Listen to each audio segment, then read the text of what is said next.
All right, all right. Good morning, good afternoon, good evening. We're gonna get started here.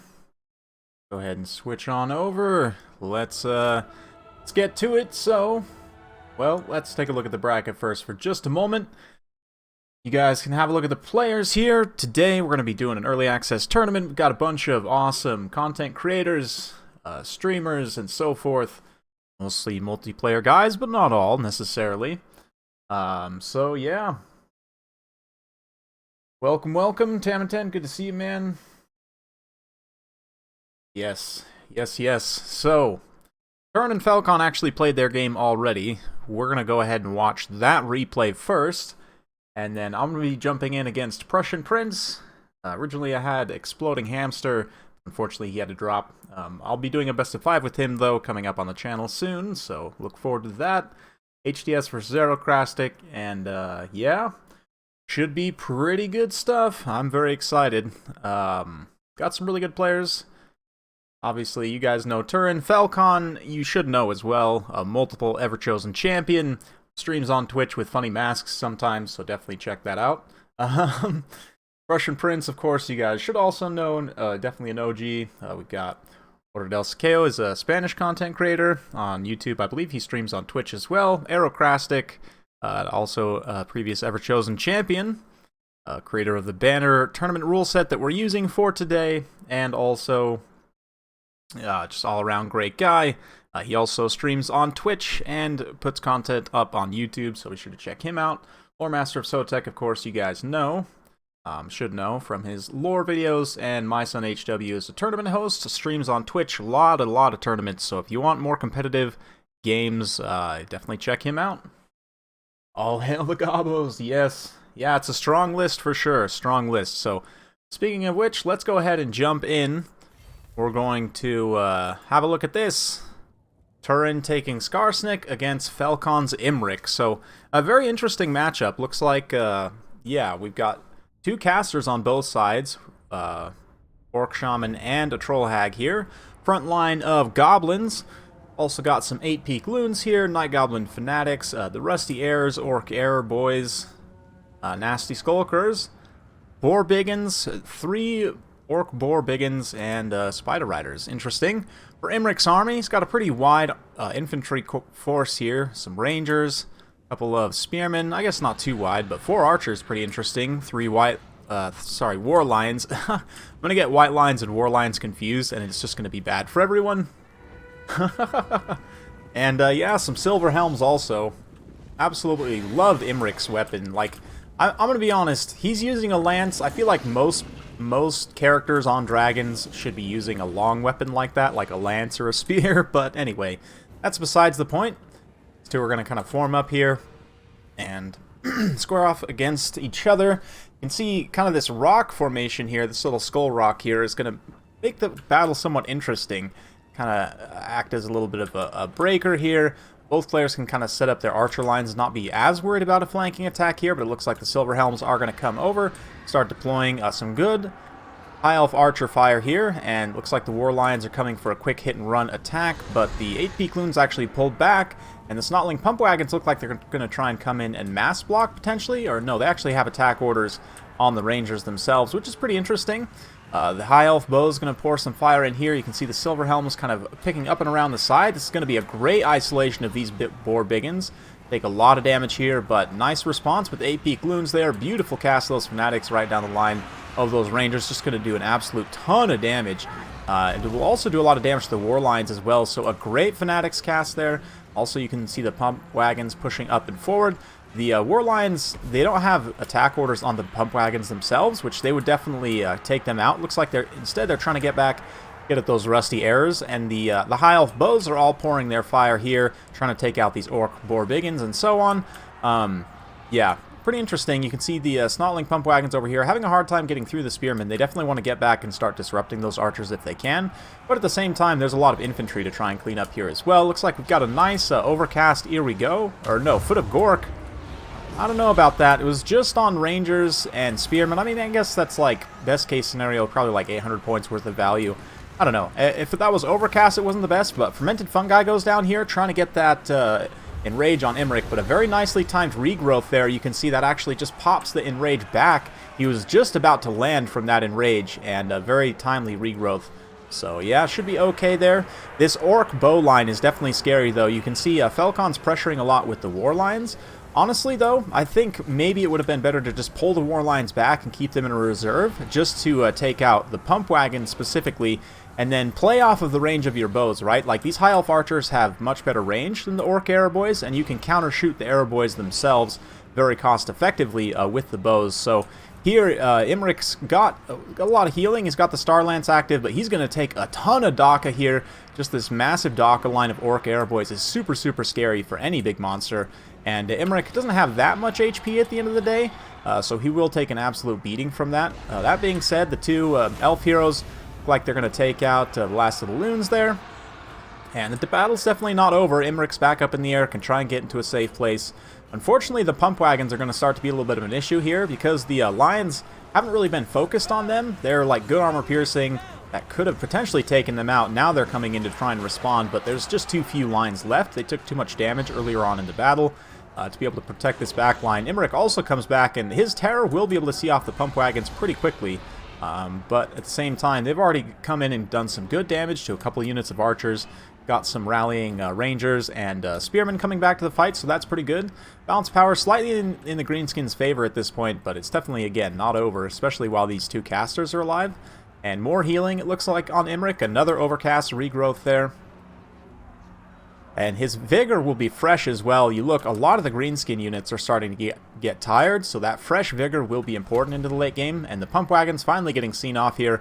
War Lions kind of coming through and still being enough, despite how tattered they are, with the support of Imric. Kind of see them back. Meanwhile, River Troll Hag coming through. It looks like balance power has stabilized somewhat for the High Elves, so very well done. These War Lions pushing back into the back line, disrupting these units, but unfortunately this is kind of a bad situation. A bunch of these units came back from route, and all of a sudden these Rangers are kind of isolated out here. Likewise, we've also got these Orc Boar Biggins and the Nasty Skulkers coming back on this side, and this is kind of the High Elf problem, right? Like, you just can't chase all of this stuff off. I mean, maybe the War Lions could have been used to try and chase these units off, but you just don't really have the mobility or numbers to do so. So a lot of these Greenskin units are going to come back for another push here. We'll see how it goes in the late game. Imric's doing fine so far. But, yeah. Yeah, the archers have been doing a great job. Nice Brain Burster, though. Does a great job disrupting those archers.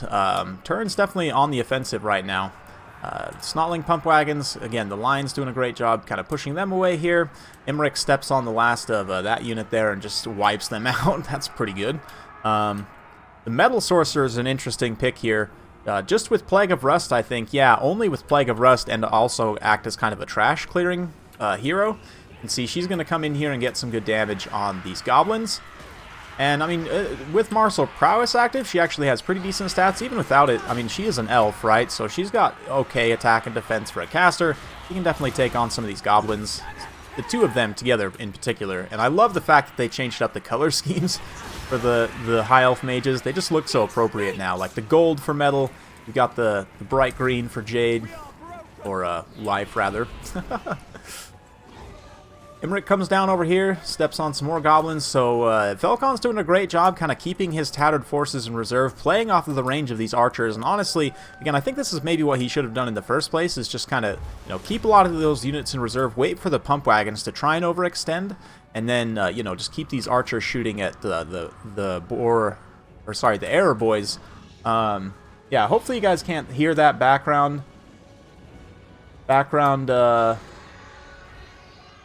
noise. Also, it looks like I'm getting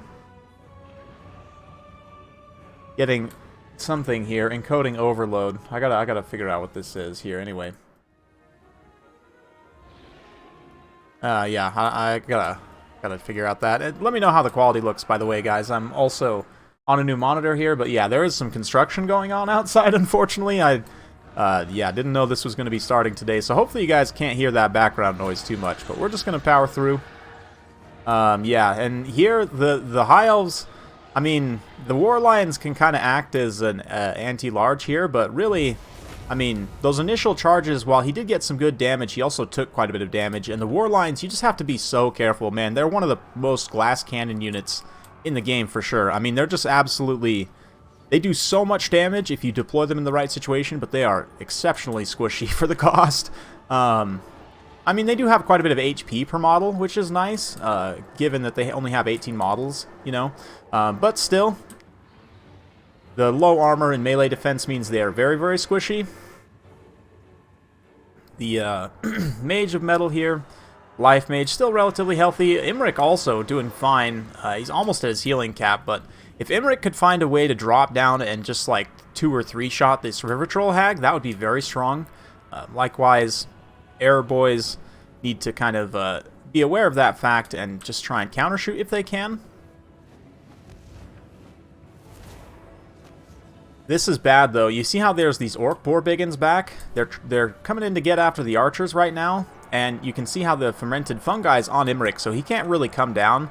The War Lions potentially could have protected here, but a nice little hit and run there. Excuse me. The Air Boys just kind of playing it safe right now. But the Boar's getting aggressive, getting in here and kind of picking away at these isolated archers and getting a nice leadership route there. The shot by missile debuff will also kind of put a little bit of a leadership penalty. And man, that fermented fungi lasts way too long, I think. Probably could cut the duration of that in half, and that would be fine, but anyway. Yeah. Thankfully, Imric, Falcon played it very well to where Imric didn't really get enrages. I mean, the melee defense also really he didn't get a lot of value from.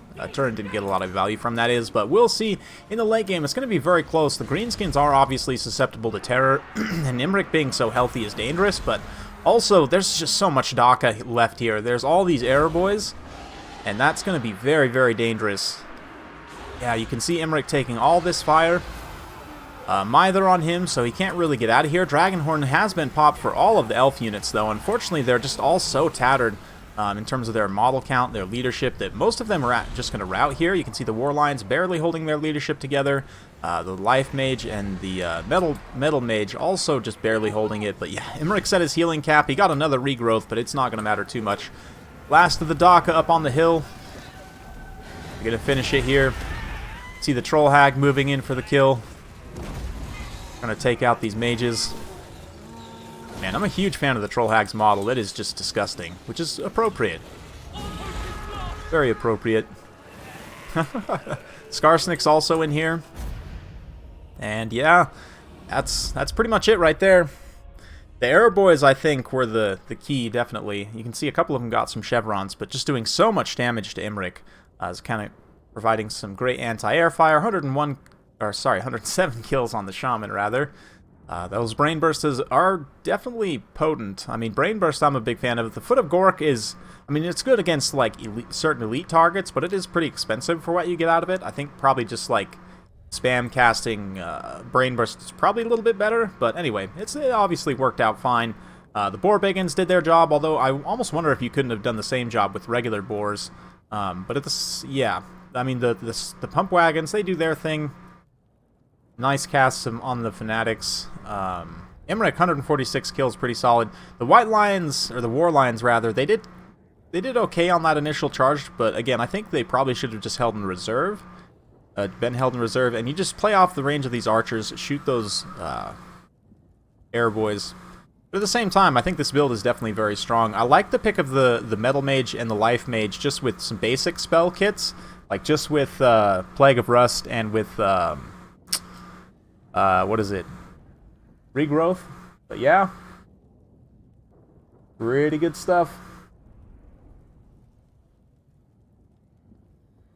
Honestly, yeah, I think probably Silver and Guards are the way to go in this matchup. I actually really like Silver and Guards in any of the matchups where you're going to be facing high charge units, like especially high charge infantry. You definitely want to go with Silver and Guards. So we're going to go ahead and get in here. Let's see.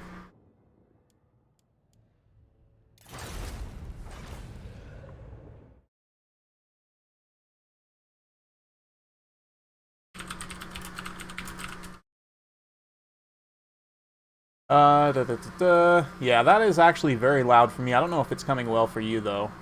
Coming through well for you guys. My mic is pretty well set up directional, and I have, you know, some noise gate filters and everything.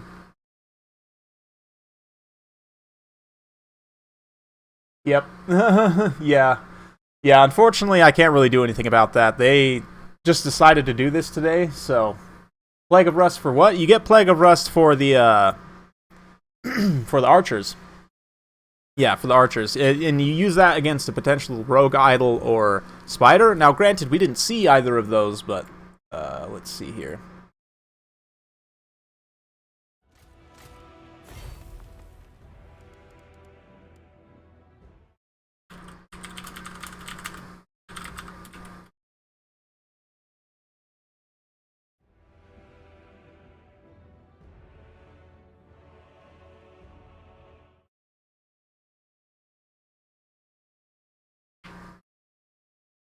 Yeah, it is actually kind of loud, unfortunately.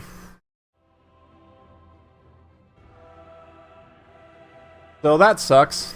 But, you know, it is what it is. If you guys can still hear me, then I'm just going to power through. Because, I mean, I have all these people here. Let me check this here. Oh, what? Why? Why am I offline on Steam? That's silly. Okay.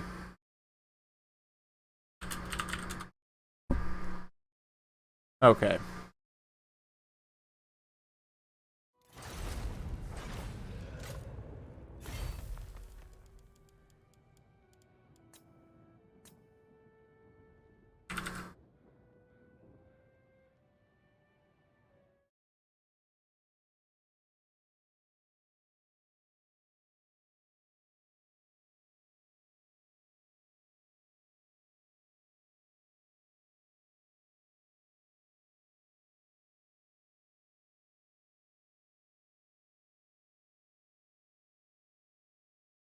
Alright, as long as you guys can hear me just fine, I can power through. And the background noise should only be coming through when I'm actually talking, which is almost worse in a way. But hey, it works.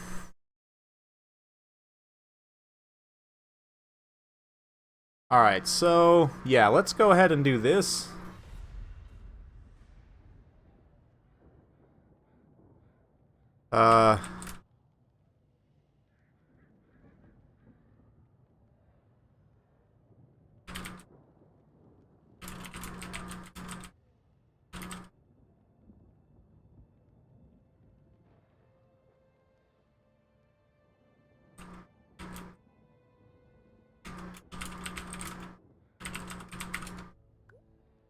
Let's play some Empire. I feel like playing Empire. I'm comfortable with them versus whoever, so yeah.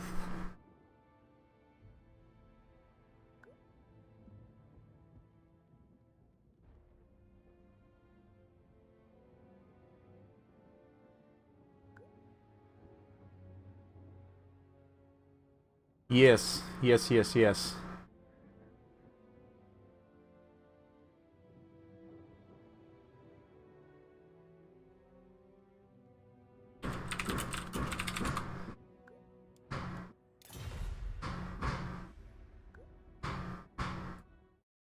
Oh good, that's very loud.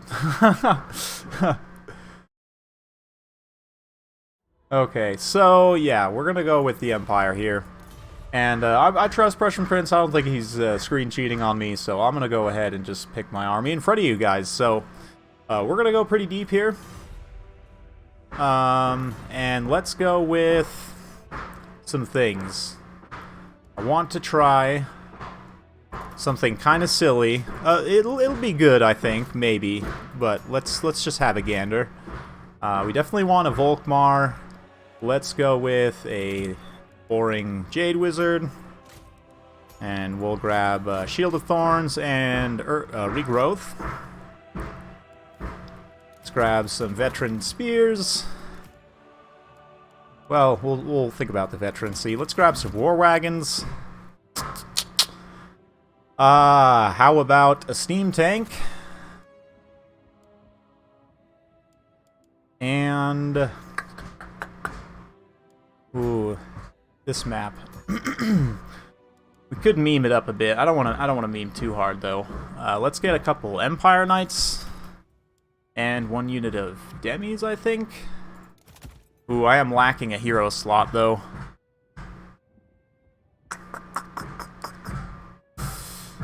That feels a little bad. That does feel a little bad. So let's instead go less Empire Knights, and could actually just take a Captain on foot for some extra melee defense, my front line. And let's grab the Sigmar's Sons. Let's grab some Veteran C here. I know, I'm not taking any Pistoliers, but we will fix that. Like so. Alright. This is a meme. This is definitely a build, but we're gonna try it. We will do it, as they say. And that is very, very loud, so I honestly might mute myself during the battle. Oh, Derpwood Scouts? Oh yeah, Derpwood Scouts are awesome. Derpwood Scouts are actually good. Shadow Warriors are not cost effective. They're probably... I did the math. I need to check now with Reavers. They got a cost reduction, but they used to be... Illyrian Reavers actually, like... if you measure by the gold per ammunition, or gold per damage, rather. Hey, Tamanten with the 60. Wow, dude, thanks, man. Much appreciated. Oh man, I totally just lost my train of thought. You distracted me very well. Anyway, oh yeah.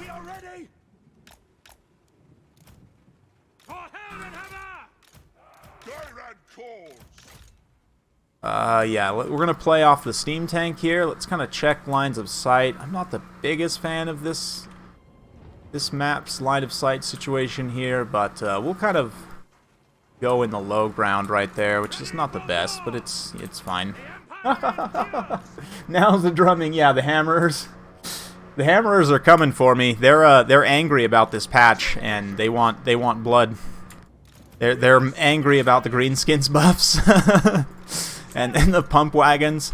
There's at least 16 grudges already about pump wagons. So, yeah. So we're gonna go ahead and do this. It's a thing you can do. I would not advise doing this, but we're gonna try it. We are gonna try it.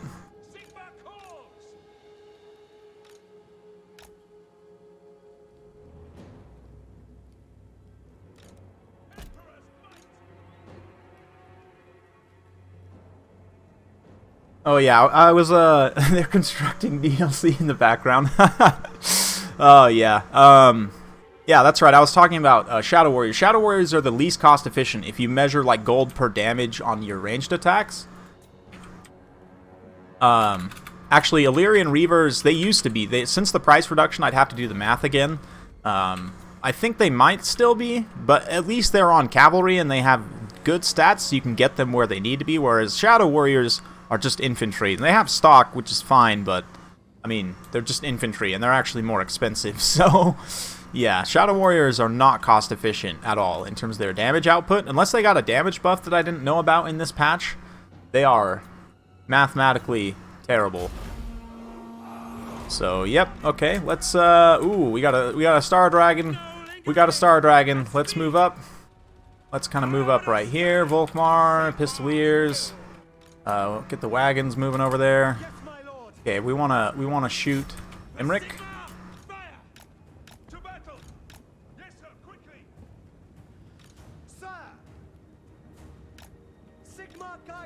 All right. We can take a pot shot at those Lothern Seaguard then. He doesn't want to play. We can just run these guys way over there. I might push the war wagons over there as well. Volkmar can go start doing his thing in the front line. Let's kind of be a little... Don't necessarily want to just run in, but yeah, we'll get the war wagons going here a little bit. Okay, let's get the approach. Volkmar can fall back.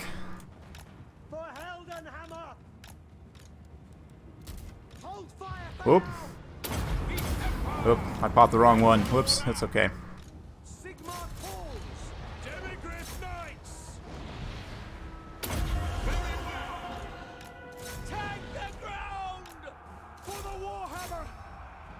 Alright, let's get a charge there. We're missing some charges over here, but that's fine. Steam tank also, let's just go melee mode and try and clean up all this infantry. Over here, we need some help. A little late on the Shield of Thorns, but let's pull back the demis. We can kind of pull up and do a lot of DPS right here. We did manage to basically beat the Dragon Mage, though, which is nice. Volkmar, let's throw a banishment right here. War wagons, pull up. Demis need you out. Okay. Let's put a regrowth on them.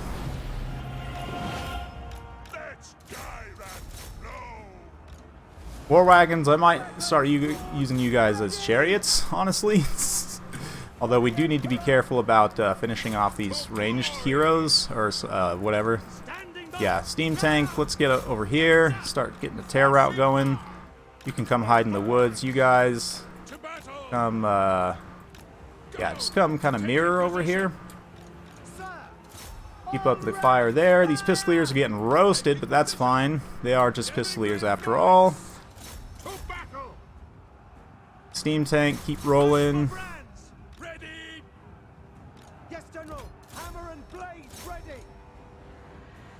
Kind of get a bit of a multi-charge there. Put a Shield of Thorns.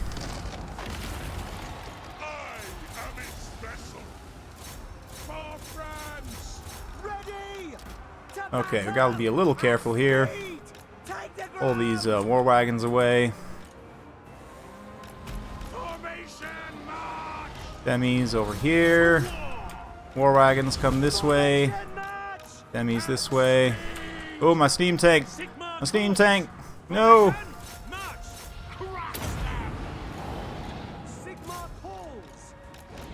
the steam tank away.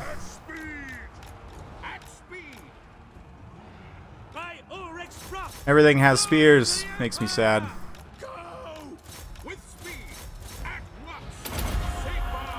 Get that attack buff going. Ooh, my war wagons.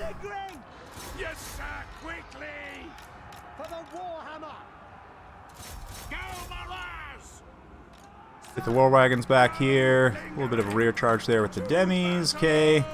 Sigmar's sons come over here. Captain, you come over here. Now, these guys really should just be on fire at will.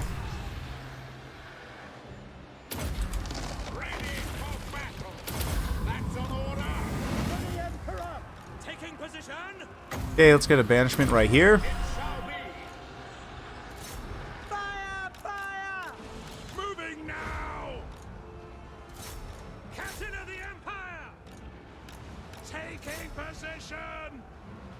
Let's come over here with the demis. Actually, Volkmar, you need to be doing stuff. Oh, it's gonna be tight.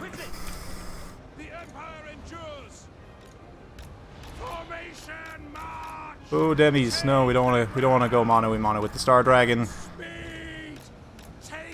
Just kite him away, cut him away.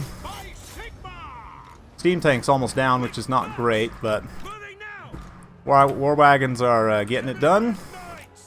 Yes, sir, quickly! To battle! Quick march! Glory awaits! Understood!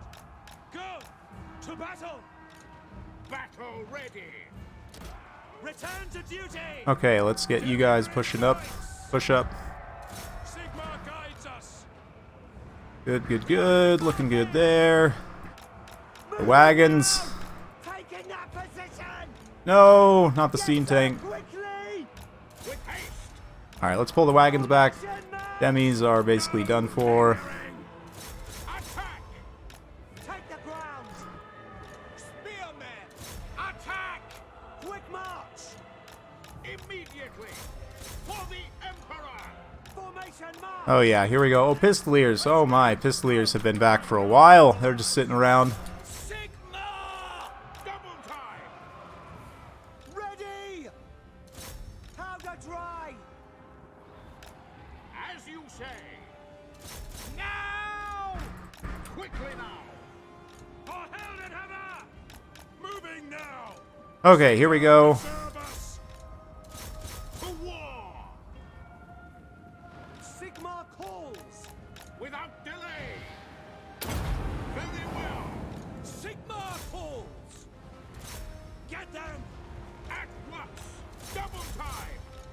Yes, General! Quick march! Ooh, I don't know about this. To battle! We shall see. The Emperor! No Might have to conserve a little ammo on these war wagons. Try and finish off those dragons. Moving now! Onwards! By the shade! Taking position! Engage! No Get these Pistoliers over here. War wagons might go melee mode for a sec. Keep pulling you back. Oh, Volkmar. is my shield! Quick march! I am Falcon! Hammers ready! Go! Weapons drawn! Uh-oh. Uh-oh, Volkmar. It shall be! Yes, sir! Quickly! Hammer and blades ready! Yes! Moving! Sir! Oh, there we go. We got the Dragon Mage. I think we got Imric too with the war wagons. Oh yeah, the wagons. Oh, look at that. 3 chevrons on wagons. I'm gonna cast that one separately. Ah, yeah. Yeah. Yep. They got a huge missile damage buff. I'm so happy. Yes. It worked. It kind of worked. This is so ridiculous.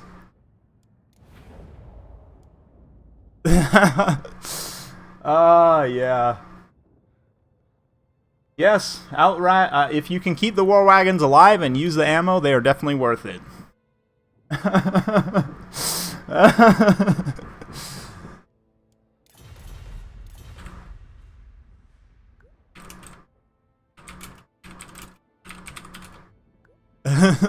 Yeah, that war wagon.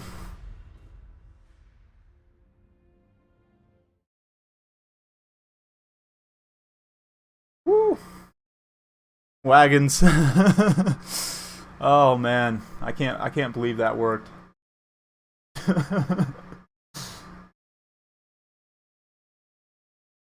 Yeah, see the wagons, they now have 25 AP per shot. So, yep. I'm sure they'll release the patch notes in the next few days.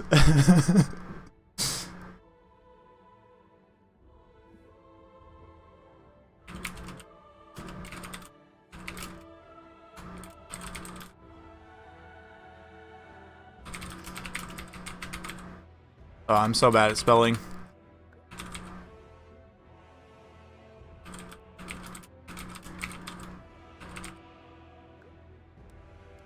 Oh, that was fun. That was fun. So I'll go ahead and yeah,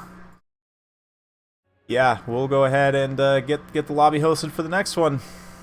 We'll go ahead and set this up. I will host as a spectator, so let's make the secret password secret.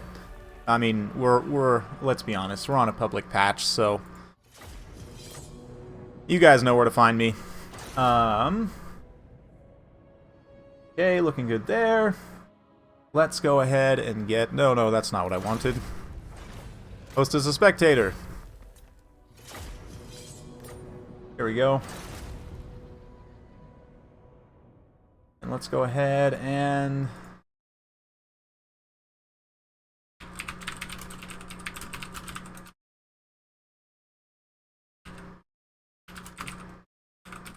Arrow, I believe you are in chat, yes, so you are up next also, just in case.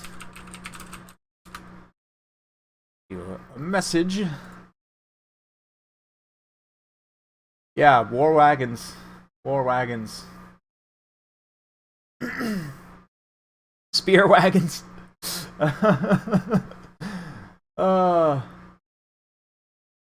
Yep, tank division. Oh yeah. Oh, and the thing is too, in campaign with oh, you guys are getting some messages hidden. Also, Arrow, are you not a moderator? I guess he's probably not watching anymore, but the moderator.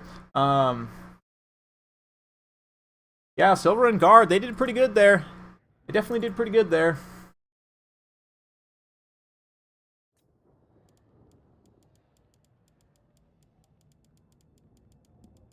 Okay, let's see here.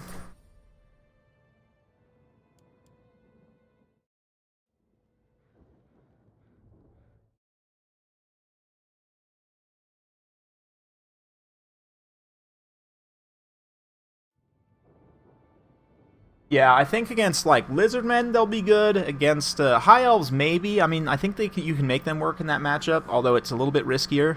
Other matchups, potentially, for sure. Lizardmen, Chaos, I think Tomb Kings probably as well.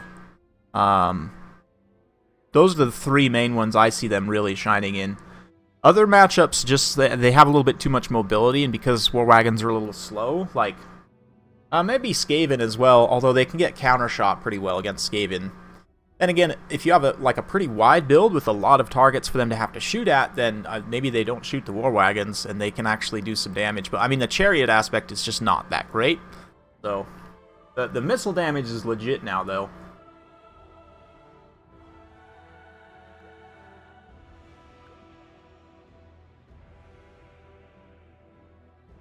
No changes to the crumbling mechanic that I've seen.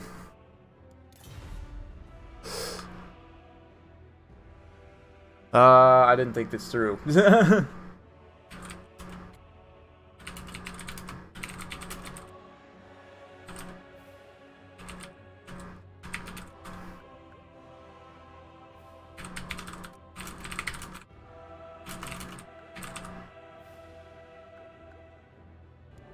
Let's go ahead and get the map locked in. We're gonna do the swamp. Where is it? No, it's a new one. It is a new one. I wish they would like highlight the new ones every patch. That would be nice. Just make them a different color in this menu or something. Let's see. Forget what it's called. It's something swamp, the dead swamps or something.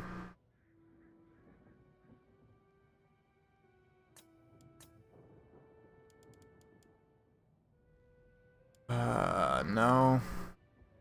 Let's see.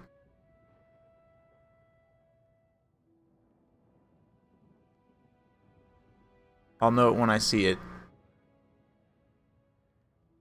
Maybe, maybe not. Oh yeah, I added the Empire Unfortified. That's cool. Hidden Waystone is another new one. That's not the one I want though. It is maybe I'll find it here.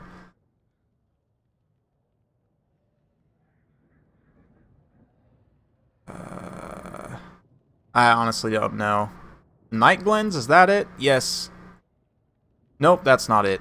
Honestly, I don't remember. I played a game on it recently. I'm kind of sad I can't remember what it was called. But anyway.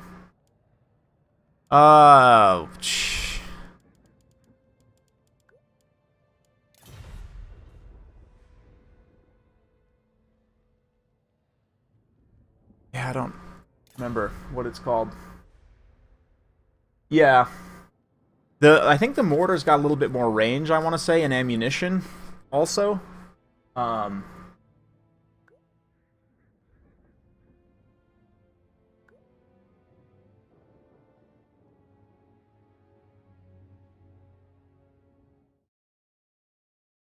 Did they, Hadris? Were they? I thought they were always 700. Did they reduce the cost? I think they're still... The Dread Shore? Ah, that's it. Thank you, Iron Thunder. Ah, yes. I think that's it. The Dread Shore. There we go. No? No, that's not it. No, it's something swamp. It's like... It's Grom's new quest battle map. But I don't know.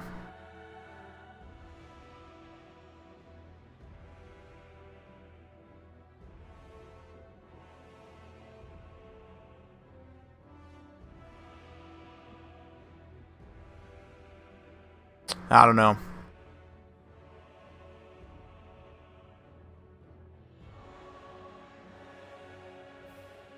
It eludes me right now, which is kind of annoying me, actually, pretty bad.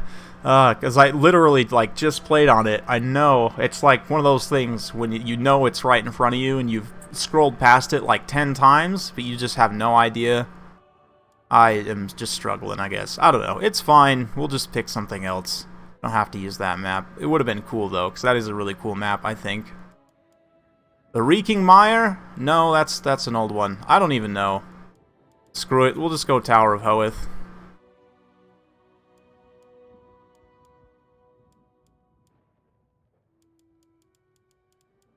I honestly can't remember. Unless one of you guys... Swamp of Terror? Is that it? Is that actually it? I think you're right. I think it is this one. Yep, okay. Yeah, we'll go with this one.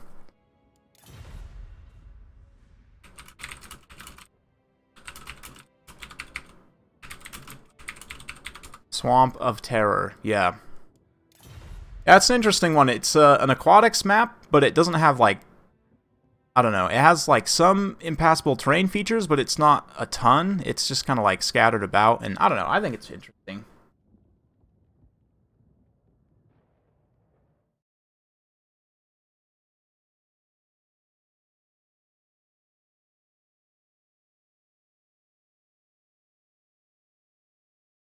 Okay. Yes. Yep. Shrek Swamp. Yep. That's it. Don't make them play on that. Arrow's playing the Dwarfs. He chose this.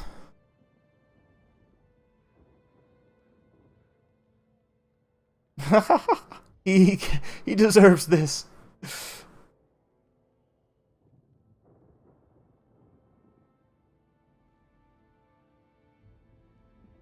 He could have gone with an army that's not entirely subject to the debuffs of aquatics. Isn't it too wide? No, that's fine. This map's fine.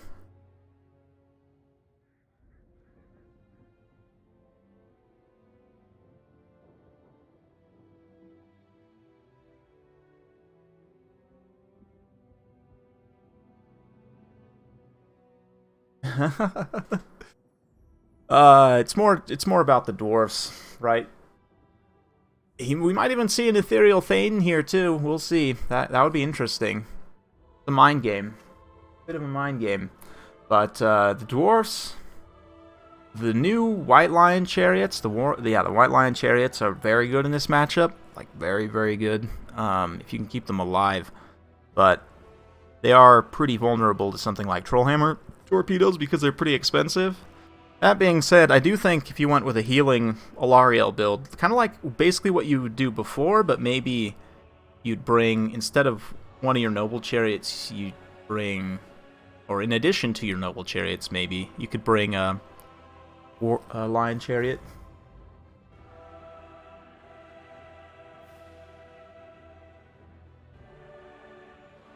Sometimes, I don't know, for the super huge maps, like sometimes you can run into situations where people just artillery camp for a long time or like kite forever, and that can be kind of boring. But like, I don't know, that's typically not an issue. I mean, even then, like playing on the really giant maps is usually fine.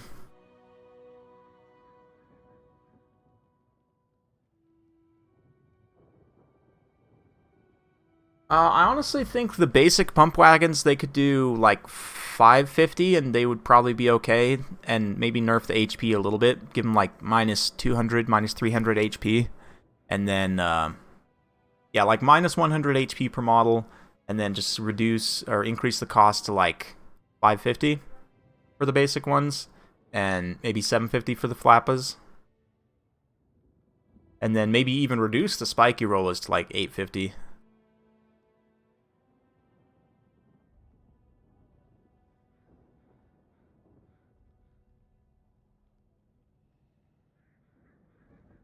Bigger map equals more choices. It's true. It's true. Sometimes it's just like, for the sake of the pace, especially as a content creator, for the sake of the pace of the game, sometimes the games on the big maps take too long and can end up being kind of boring.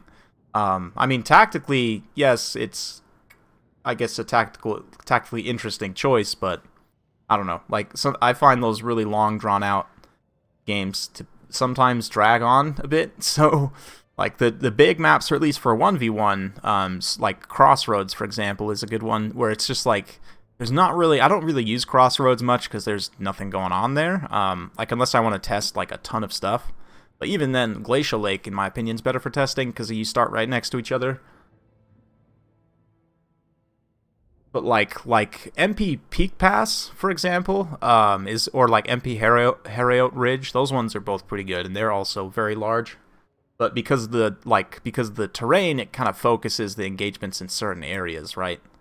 Blue Reach River, I think, is a little bit smaller, although it might be the same size as those two. Alpine Ridge is, wait, is it Alpine Ridge, or there's the other one? Peak Pass. I think I'm thinking of Peak Pass. Alpine Ridge is pretty small, actually.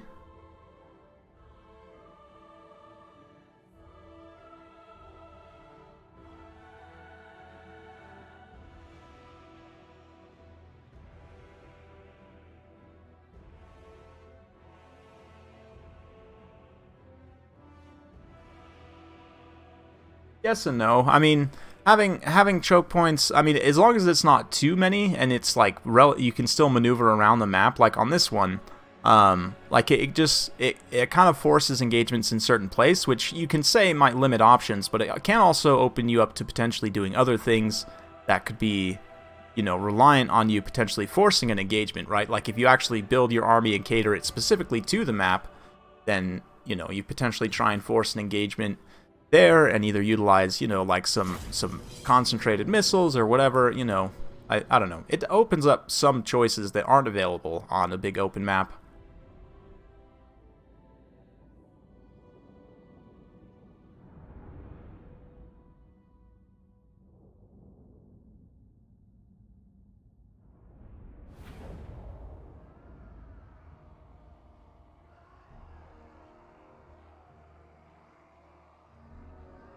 Archmages, I don't know. I don't know, actually. I think the Princess is still really good.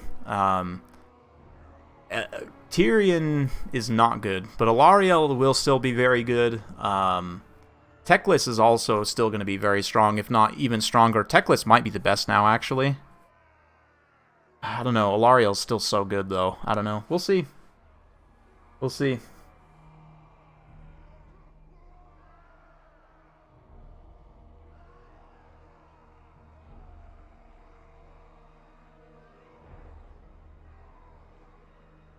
Ethereal heroes. Well, the other thing too about Spirit Leech is you can use it to detonate Dowie cannons, right? Because Spirit Leech, if the dwarfs are mounted to their artillery piece, the Spirit Leech will damage the artillery piece first and actually blow it up.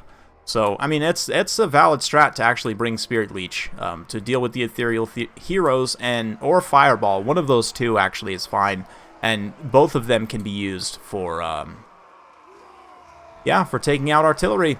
But here are the dwarves. We've got Belagar, Ironhammer leading the way, a runesmith, longbeards, hammerers, and just a mix of longbeards and hammerers. We've got a couple bolt throwers. Looks like 3 bolt throwers, miners, some thunderers, and pretty straightforward Dowie build, to be honest. For the High Elves here, we've got some White Lions, the Rahagra's Pride.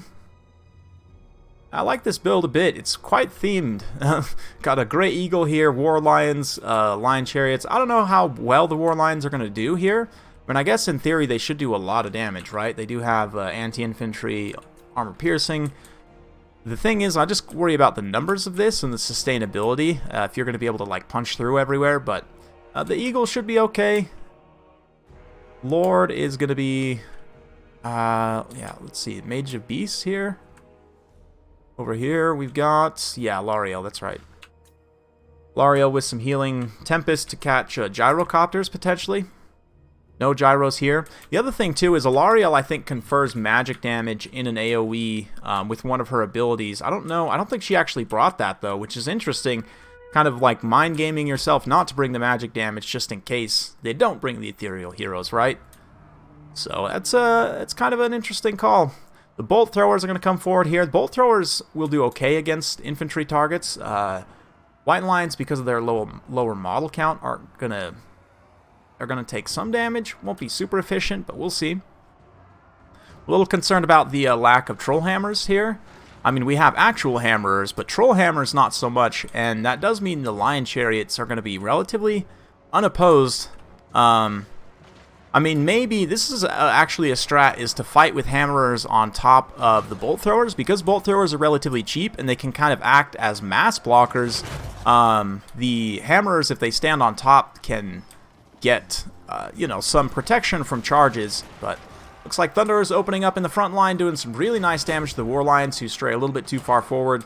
War Lions, again, very squishy targets for how expensive they are. Here, it looks like they're hooking up and around, getting pretty aggressive, kind of coming in here unsupported. There's not that much concentrated fire at the same time. It looks like the bolt throwers are kind of splitting up their fire here, but a nice Rune of Wrath and Ruin to freeze those War Lions in place. I thought maybe he was just going to dive directly on those hammerers there, but...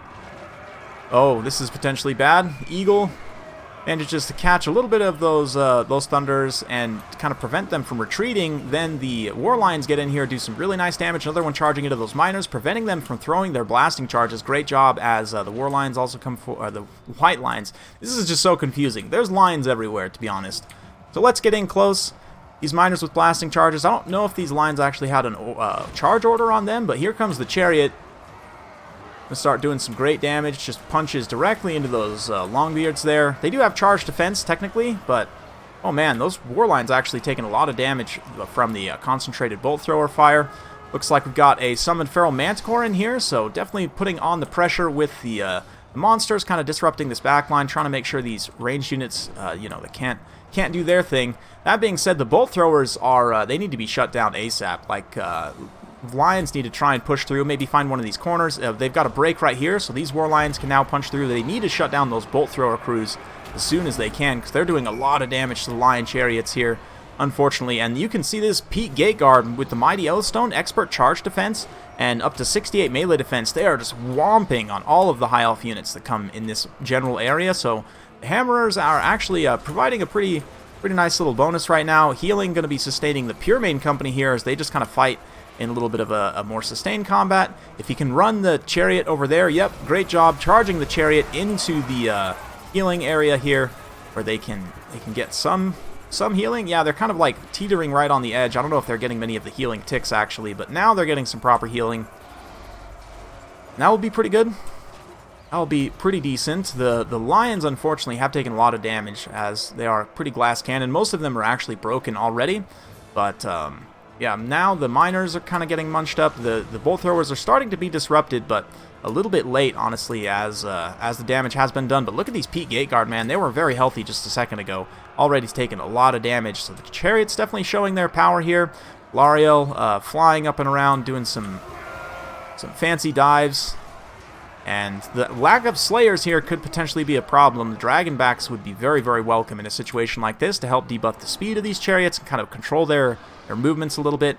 The Bolt Thrower crews are doing a great job trying to stay online, but things are not looking great for the Dwarfs here. Things are really not looking great for the Dwarfs. The full surround, definitely pretty potent, and the Lions, even though a lot of them just got absolutely wrecked, they can still come in and just with a few models do a lot of damage to various units in nice rear charges. Great job kind of staying mobile, doing some hit and run action, and the White Lines also, the actual infantry, the Pure Main Company here doing a pretty good job. Other White Lines just kind of pushing through, and the Eagle, the double Eagle here. The Grey Eagle's an interesting choice. It's basically just a cheap single entity, right? It doesn't really cause terror, but it's fast and has high charge, so you can use it to come in here and kind of pick away different targets. I don't think it's got a lot of kills. Yeah, only 31 kills, but I mean, the disruption has been pretty solid. That being said, the guns are still online. The Lion Chariots get the Rune of Wrath and Ruin, and they're going to get finished off. You can see the War Lions pushing back. They actually managed to catch those Thunderers. And yeah, a big pocket of High Elves right here. Still almost a full health unit of White Lions. Plus the Eagle, plus Alariel. Pure Main Company definitely getting a little more worn down now. Those 63 miners, actually, because of the numbers situation there, will trade decently. Oh, and here comes Belagar. This is a potential way to equalize this fight. Belagar battling Alariel here. These Lions will try and help out, though, maybe. Nope, looks like they're actually routing. But yeah, Alariel definitely needs to get out of this situation. It looks like the balance of power has stabilized quite a bit as Alariel's, you know, taking that damage there. And a lot of the High Elf units are starting to run out of steam. You know, the Chariots are gone. The War Lions are just, you know, they're not able to sustain this. And I think that's going to be it. All of a sudden, Alariel is pretty isolated and alone, and she counts for a lot on the balance of power. Yeah. It's very close, though. I mean, we do still have these relatively healthy White Lions here. They honestly should probably push back. I mean, the Hammerers are kind of scary. There's just so many Dwarf units here that by numbers they'll probably lose anyway, but yeah, I don't know. The Bolt Thrower crews still being alive is a problem, and maybe he could have used these War Lions to try and chase them off, but the numbers game was not really in his favor, definitely. I almost wonder if you shouldn't have cut 2 of the War Lions and just brought like 3 Reavers in their place, just to have more numbers of like cav bodies to tie stuff down, chase routing units, so on. Yeah. Yeah, so Rangers will usually trade well with Slayers. That is true. That is true. They trade very cost effectively there. Here comes the last of the White Lions. This is a pretty cool build, nice and thematic, honestly, and it almost worked. The Alariel Trace build. I don't know, yeah, Alariel, I don't know exactly what her magic selection was. Let's see, it was just, yeah, Tempest and Earthblood. I might have brought Banishment also, just because, you know, if you don't have something to Tempest, And, I mean, you can just spam Earthbloods, yes, but it's nice to have at least one other spell just in case. Tempest would have been, or, sorry, Banishment would have been actually very nice here because of the arrow's formation. Potentially use that to try and take out, like, some of the artillery crew or infantry or whatever, but honestly it was very, very close. Also, a build with, like, 5 archers would have been pretty strong. Like, honestly, if you were to have taken, like, 5 archers and... yeah, I don't know, I'd have to kind of theory craft a build, but the thematics definitely carried it. Yeah, the Beer Boys can pull it back. This is basically the War of Vengeance right here. I mean, that being said, this last White Lion came in. These War Lions are getting a rear charge here. They're definitely not going out without a fight. If Alariel has more healing right now, it would be the time, but it looks like, unfortunately, she does not. Everything else is going to start to shatter, and we're quickly going to move towards army losses. We are broken. Yeah, a little bit too much left for the High Elves to deal with. Yeah, just like, again, just a few units to chase routing Dawi off. And Dawi, once you break them, it's, I mean, you don't want them coming back because it's going to be hard to break them again, right? So, high leadership definitely matters.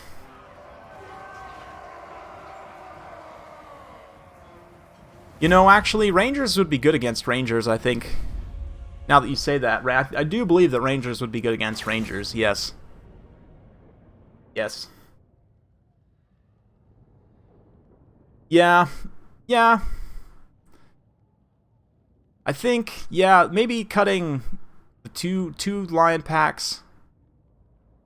Or, yeah, either, like, 3 Reavers, or honestly, you even just bring archers, too, to cut down the bolt thrower crews at range. Dawi artillery crews have low armor, so you can shoot them. And, you know, then you could also use them to shoot at the hammerers. Especially with focus fire, the hammerers will go down to High Elf archers. So let's go ahead and get the next one queued up here.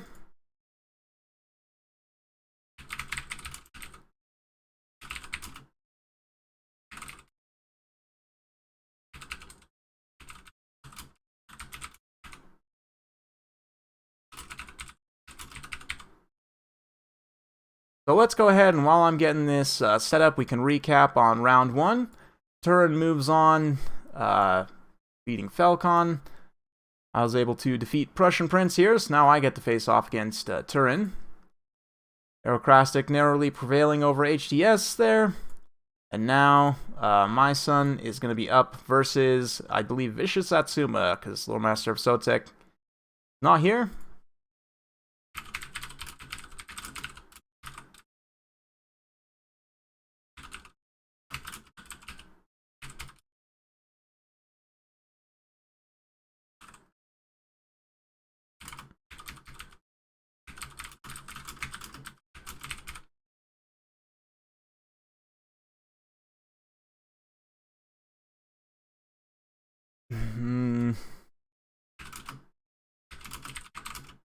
Okay, cool. Yep, alright. We're getting those guys in. And I will go ahead and change... whoops. Change this. This to vicious. Whoops, why is it sideways?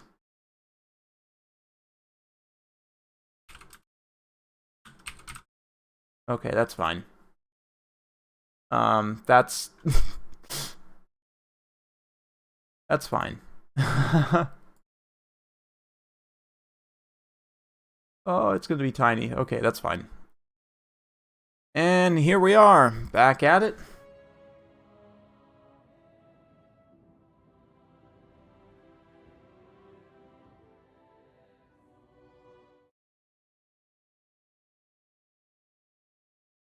Yes.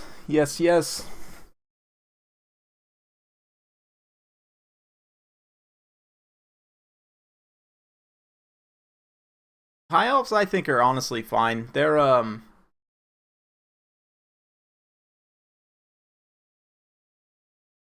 yeah, I mean, they're okay. I think they're in an okay spot.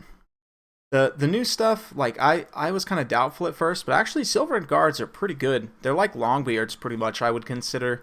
Like, basically Longbeards with spears, but slightly worse stats.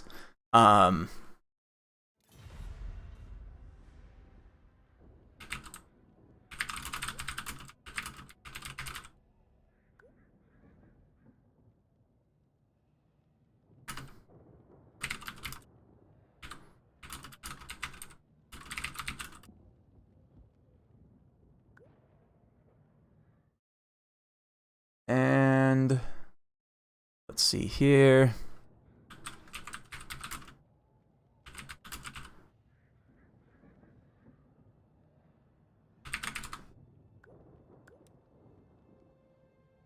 I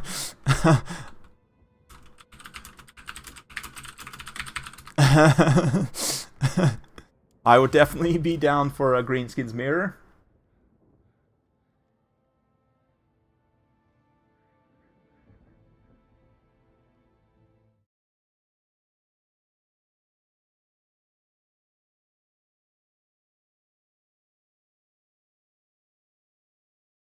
Right. The reckless wagons. Yeah, man. That was actually pretty good. I am going to start using wagon builds now sometimes, and sometimes I'll still play night rushes, so you'll just never know. Never know what to get.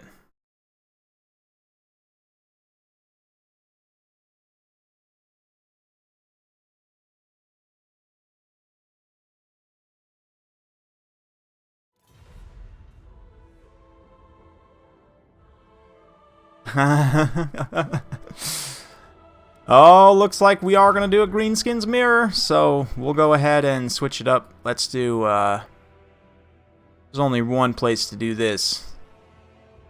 Pillar of Bone. That's right. That's right, folks. 2 idols. Actually, I think the idol would be decent in this matchup. Maybe. You'd have to watch out for the Daka line, but the idol, maybe actually even the ROR idol would be good in this matchup, because you could use the ranged attack to throw rocks at error boys in case they bring error boys, and then also fight in the melee blob, and you know, inevitable melee blob of infantry. So maybe the idol would actually be good here.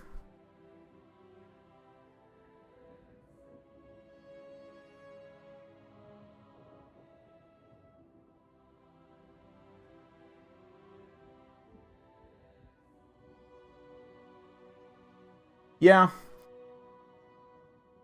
They're looking pretty good. They're looking pretty strong. I mean, I would still say, I don't know if they're going to be S tier. I'd probably put them at A tier if I had to make an early guess, but I'm probably going to wait to do my tier list until like June or July, at least. But yeah, the Greenskins, the infantry were totally fine. I mean, like, it would have been nice to get more weapon variations for orcs and goblins, but honestly, we didn't need it, especially with some of the new abilities they got focused on their characters. And yeah, like the rework to WAAAAGHHH, I absolutely love. The new troll variants, actually, stone trolls are super good in some matchups, like against dark elves, against tomb kings, I would say as well. Yeah, stone trolls are actually just really, really strong.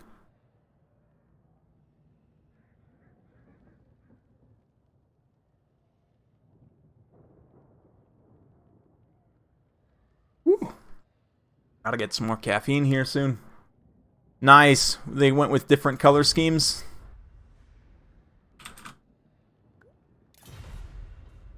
That way we can tell them apart. So my son taking the WAAAAGHHH's army. Whoops. Didn't mean to click on his thing there. We can just whoop, whoop, whoop, yep, whoop. Not that I don't think either of them would be watching, but let's just appreciate this thumbnail I made for a moment also. This Lore Master of Sotek? No, it is not. Lore Master of Sotek, I think probably still asleep. I don't know. Not respond to me checking in with him this morning, so yeah. Vicious Satsuma in here as a substitute. And we're going to be doing Greenskins Mirror. It's Greenskins Mirror time, because this is the matchup that everyone wants to see.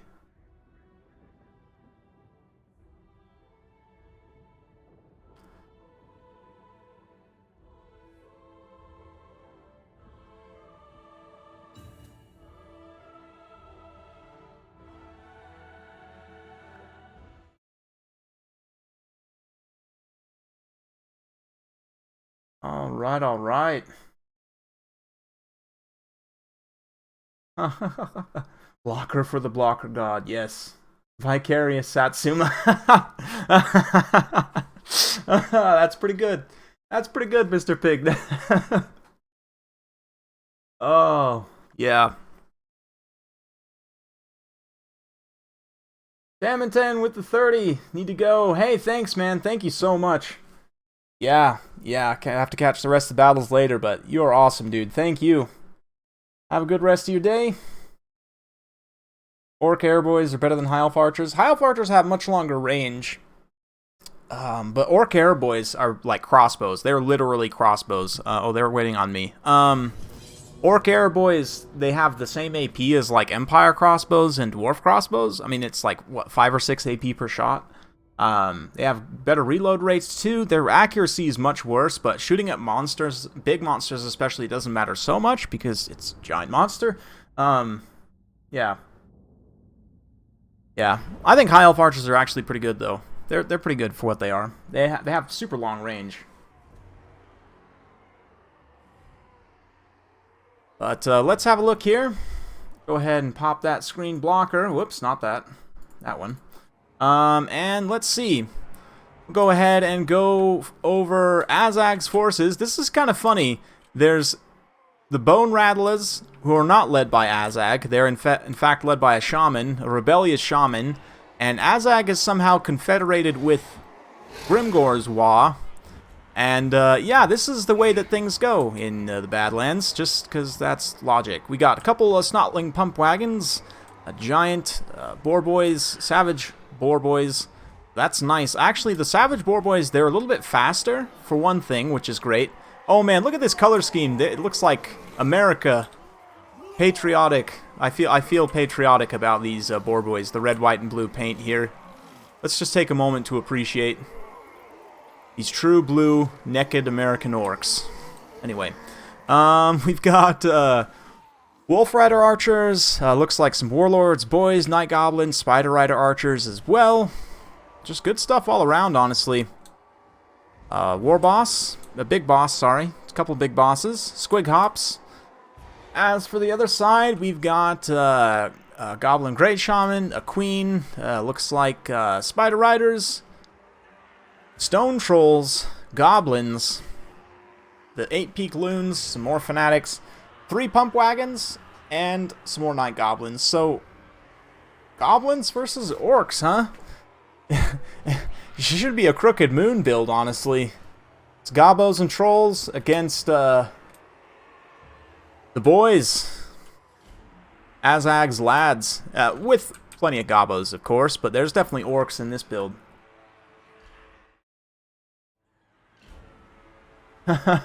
Yeah, the Bone Rattlers got confederated and then resurged through the rebellion of this shaman here. And now comes the face-off. Who's the boss?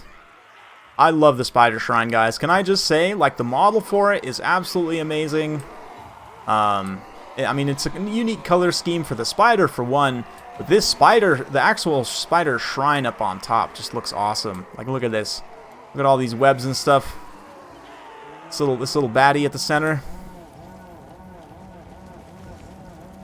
He looks so appropriate too, like the little bone things on his back. Like, it just makes sense the way he looks. Anyway, right off the bat, we're gonna be getting going, and you can see this is. I do the same thing all the time. You're like, oh, there's trolls. I should for sure shoot the trolls because I'll get good value. But no, these are stone trolls. They have heavy armor and missile resistance, so shooting them is actually not great. You can see they're doing very, very little damage here. 30% missile resistance plus 70 armor means like non-armor piercing, especially low damage non-armor piercing missiles like these Wolf Rider Archers are gonna do some damage. But yeah, the Spider's pushing forward. Looks like the pump wagons also. Actually, the Spider's just kind of chilling for now. The pump wagon's pushing forward. Beautiful kind of YOLO Fanatics cast right down the line though. Does a lot of damage to those light skirmish cav especially. That is absolutely beautiful. I didn't take out too many models, but did a lot of HP damage. But here, this is a good pick, using the armor piercing of the Savage Orc Boar Boys as they charge into the Pump Wagons. Pump Wagons will be able to respond, but the physical resistance matters quite a bit as WAAAAGHHH drops down. Not any Spirit Leeches, but these Pump Wagons are getting pumped, absolutely just pumped on. Granted, they're pretty cheap, so it's not the biggest loss in the world. Meanwhile, over here, we've got some Spider Riders fighting Spider Riders with the Spider nearby. Looks like we do actually have 1 unit of Biggins here for the Gobbo, so I guess it's not a full-on Gobbo rebellion. But still, Stone Troll's doing a great job in the center, fighting alongside the Ragnarok Queen here, going after the Giant. The Giant will be able to trade okay with the Queen, but Azag himself is just getting absolutely pounded here. He's definitely taking a lot of damage. Azag's out of armor. Wah kicking off for both sides now. Just the absolute wah. Yep, I apologize. But anyway, that is basically how they feel right now. Just Gobos, Orcs, slugging it out. Let's keep that big monster fight in the background as well. Checking in on things, it looks like the Doom and Darkness on both sides as well, routing some units. The River Troll Hag is routed away by that Doom and Darkness. She knows how to use that spell, but Azag is clearly the superior Deathcaster. The Goblin Great Shaman, this Giant's actually holding up surprisingly okay, considering he's surrounded by Stone Trolls and 2 Arachnarok Spiders, but, you know, it is what it is. Balance power still relatively even at this point. These Wolf Rider Archers still able to operate, and using one of these, to chase off this River Troll Hag is going to be absolute value right there. Nice terror route on the Stone Trolls as well from the nearby Arachnarok Queen will lead them to running away. And it looks like they need stabbing being used on the Great Shaman. He also has his Arcane Conduit active. Sneaky stabbing as well, so less melee defense, but more melee attack and damage, which is just, you know, great. Yeah, the Giant doing okay. He's getting poisoned and slowly dragged down by the 2 spiders, but he'll do some good damage in return. Azag is going to need to get over there and help to stabilize the situation. So the blob fight definitely being won by the spiders, but I'm a little concerned. Vicious Satsuma's got, you know, a nice full surround here, some really good positioning, utilizing those Wolf Rider Archers, kind of shoot from various angles here, and he pulls back on the Giant just a little bit. The question is, will he actually have enough armor-piercing AP to deal with everything? And it looks like the Stone Trolls for My Son HW actually getting routed off there as well from the Terror, so 2 can play at that game, and it looks like the balance of power does kind of take a turn in Vicious Satsuma's favor as the leadership of the Great Shaman is starting to tank. He has a lot of HP, but only 55 leadership baseline is really not great at the end of the day. Here come the Squig Hoppers. They have a little bit of armor-piercing damage. They can kind of get some pokes in here, and it looks like the Daka squad also getting some very nice fire. The Spider Daka.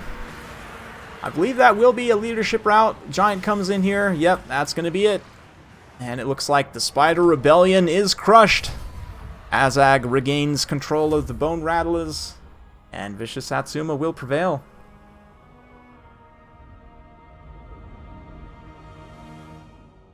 If Greenskins win, they are OP. That's good. That's a good one. All right, so let's go on. That's good stuff. Yeah, I like this full stack build. This is actually a really strong build. Personally, I would probably trade these Orc Boys out for like Goblins and Fanatics. Maybe like if you trade them all out for Goblins, you could maybe upgrade the last one to a Fanatic actually, because you get what, like 300 more points. What? Yeah, like 450 maybe. Anyway, Silver and Guard were proclaimed to be OP yesterday. I don't know about that. Silver and Guard are good. They're not OP by any means.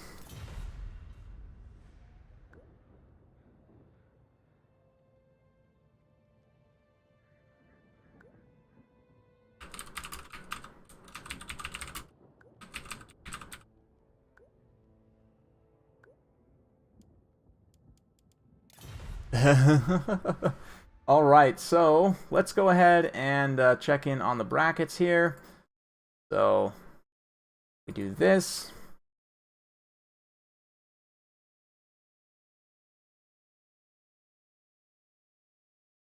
So Vicious Satsuma moves on, and now it's going to be myself versus Turin.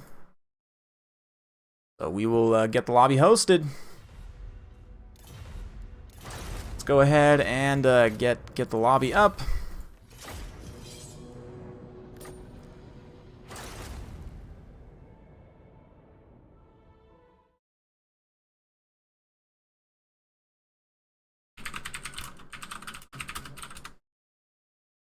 And we're ready to rock. Get some things updated here on the side as well.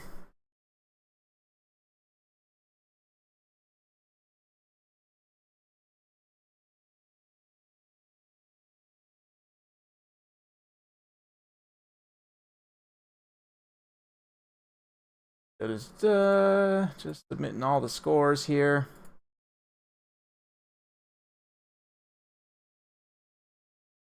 Alright, alright.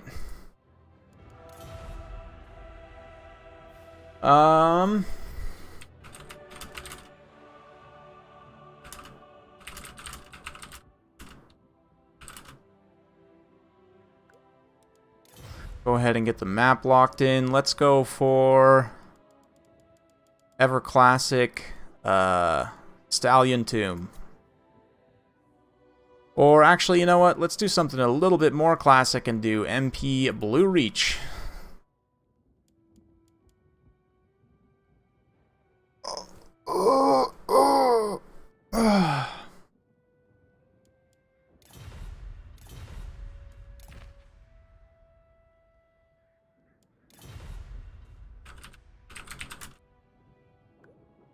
Yeah, pick double ban.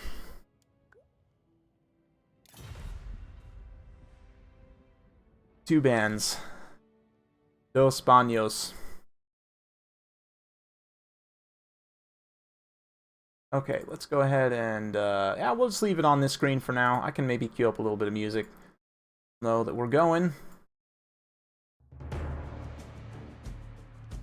Kind of hang out with you guys. Turin's just getting his picks locked in. I guess we can show you the process here. Oop, not that.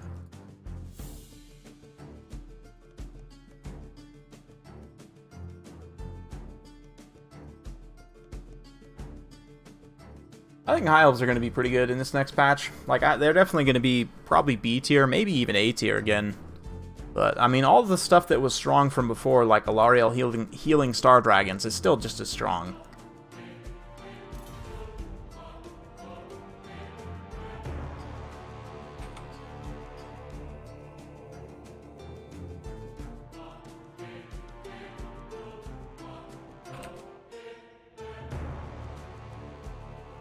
Oh, oh, did Steam go down?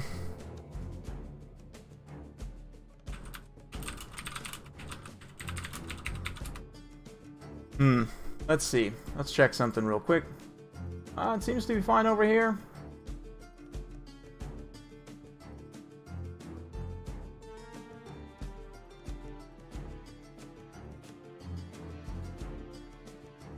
I don't know. I mean, they still have pretty good stats in comparison to undead units, but, yeah.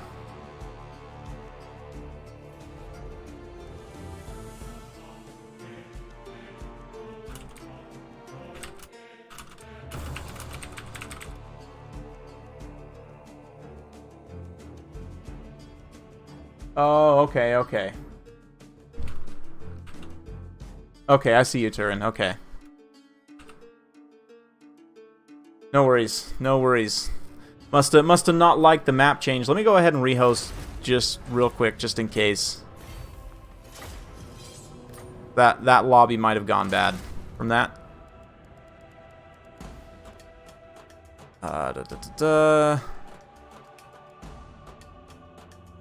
We were gonna do Blue Reach. That's right, Blue Reach.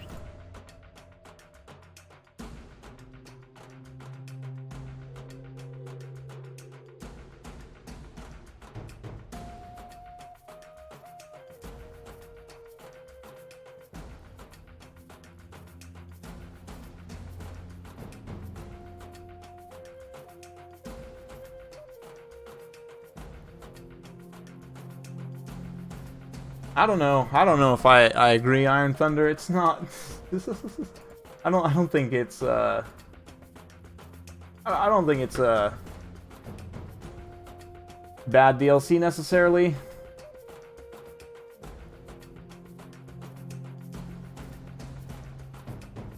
Yes, yes, it is. Okay, so Turin's gonna go Greenskins and ban Vampires and Empire. Okay, I'm gonna go Beastmen.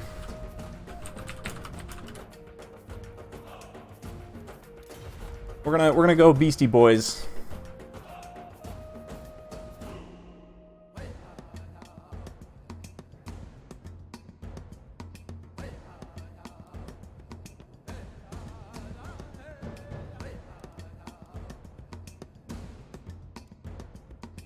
Okay, so what do I want to do here is the question. What do I want to do?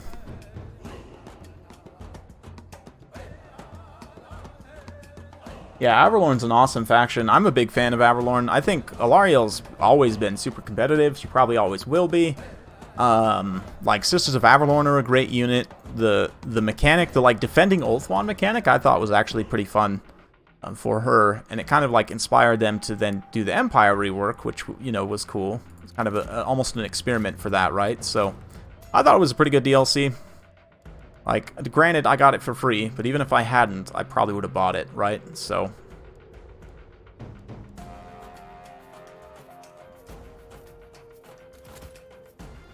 let's go ahead and do some things here. We're going to get the beasts going.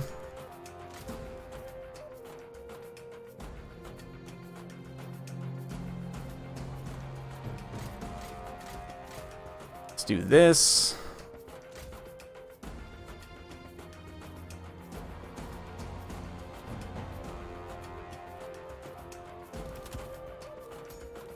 And let's do this. We're getting the double music right now, huh? It's fine. No big deal.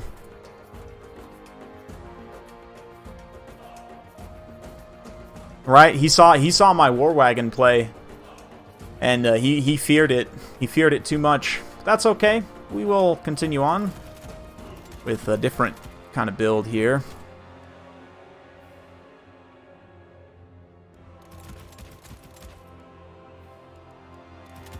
See what we can do. Let's see what we can do.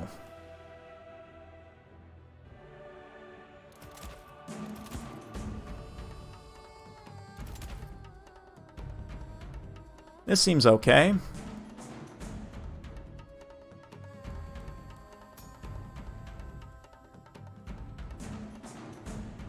Seems pretty basic, but it seems okay.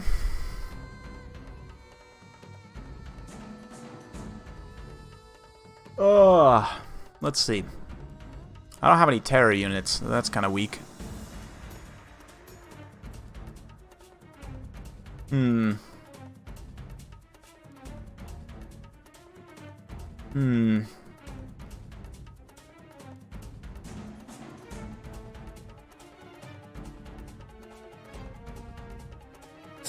Oh yeah, I'd have to find quite a bit of funds to get them. Let's do this. We can do this.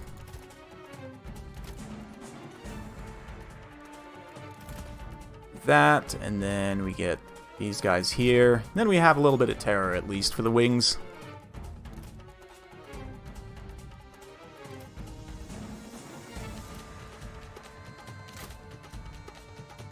It's not a very cost-efficient chevron. That makes me a little sad, but it's fine.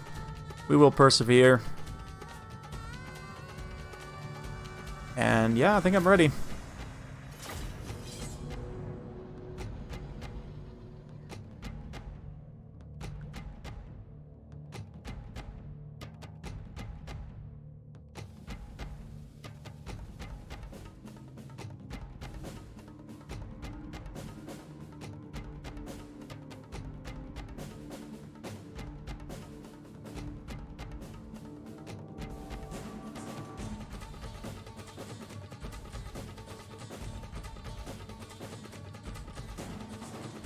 Oh yeah, you too, Ryan.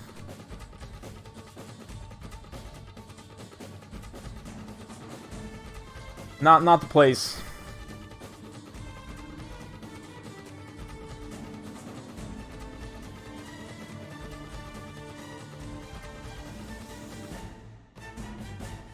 Do I think High Elves have too many tools? No. No way. No way. I think the Beastmen will be fine. They'll be fine. Beastmen are in a really good spot still. And almost all their units now can walk through trees, like literally walk through trees. So, especially on certain maps, I think yeah, it's good. I mean, they're gonna be good in this next patch, and it'll kind of, we'll have to wait and see really how much this buff ends up affecting things, but I think potentially this is a huge change for both Wood Elves and Beastmen. But I mean, Beastmen were already pretty strong before. Like, they're a faction that's kind of underrated in my opinion, and this is a matchup that's potentially tough from what people remember, but we'll see. We'll see what I can do here. We're gonna kind of go for a basic double line rush, which is extremely basic, but also has some elements. So let's do this, you guys.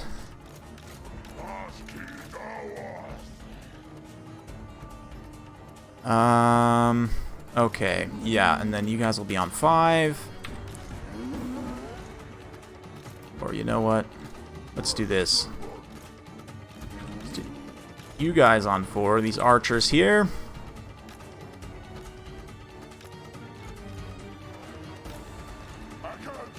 Okay, and we'll get these guys. No, yeah, let's do these on 5. We'll have the Bray Shaman here on 6.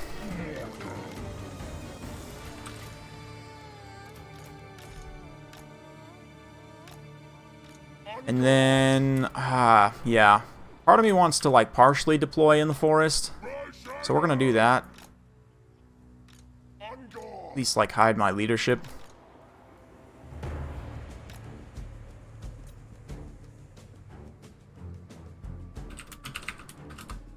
Alright, let's do this. Go ahead and pop the music down.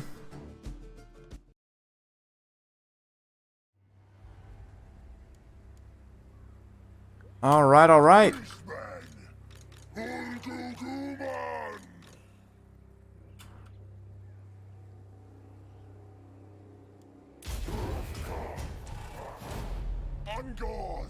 Oh, here we go. Here we go.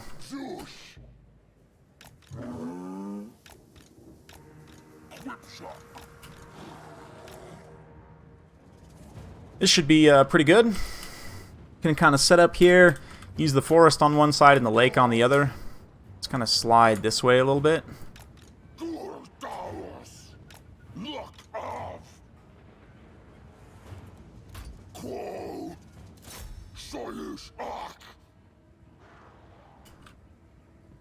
Alright, so we can kind of come here, like so. Good, good, good. Looking good.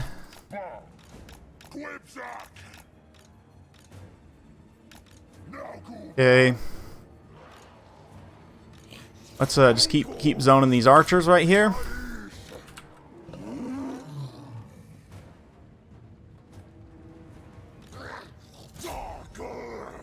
We can just sit back and wait. I'm not gonna try and get kited here, so we can just kind of circle the wagon, so to speak. Pretty comfortable just trading Ungor Raider fire with Wolf Rider fire pretty much all day on my cheap units, so that's fine. That's totally fine.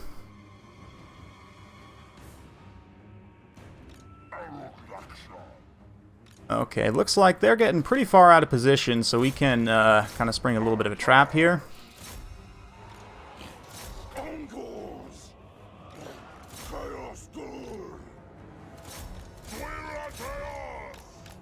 Okay, let's reposition over here.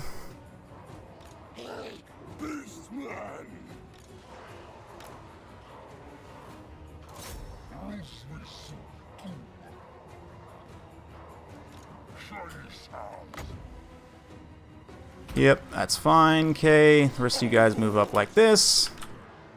Wish I would have had my Minotaurs in a good position to kind of reinforce there, but that's fine.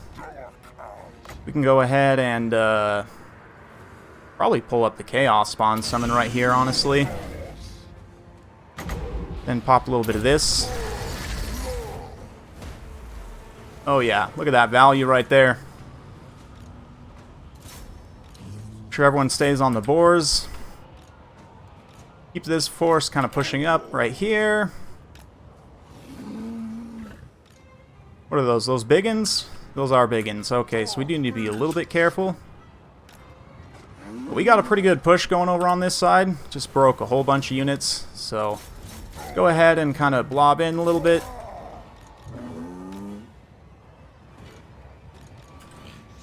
Just shoot those biggins right there. You guys come over here. Let's get Manticore summon. We can hold off on that. Yeah, let's get the Manticore summon. And let's just crash the truck right here, I guess. I don't know how well this is going to go, but... Use the man's core to pressure all that stuff away. Okay, let's punch through and get into the second line here. You guys can push up. Come start to tie some of these units down. You guys can just kind of chill here for now. Let's detonate those biggins. Good stuff there, and we can follow up in the back. We need to get a little bit kind of unblobbed here. So let's try and pick some engagements appropriately. Okay, you there. Manscore can also come back. Let's get you guys back there. Terror is doing pretty well, although we are kind of mismarking a few things. Let's get you pushing back into those archers. Actually, nope. Stand by. Okay, you guys push through. Let's get on these archers right here.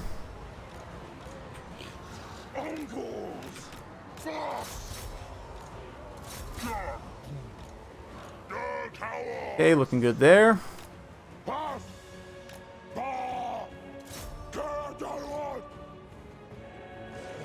Nice, we managed to beat the biggins with our archers. That's very cost effective. Go ahead and just collapse on these boars right here.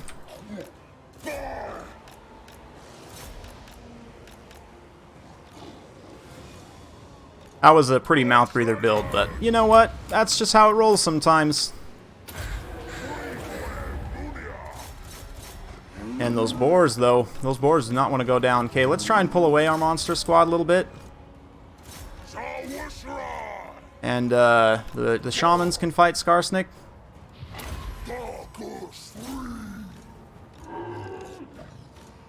Whoop, looks like the spider riders are coming. Wolf riders and such. Okay, push back. Let's push up like this, actually. I think we just got Skarsnik down.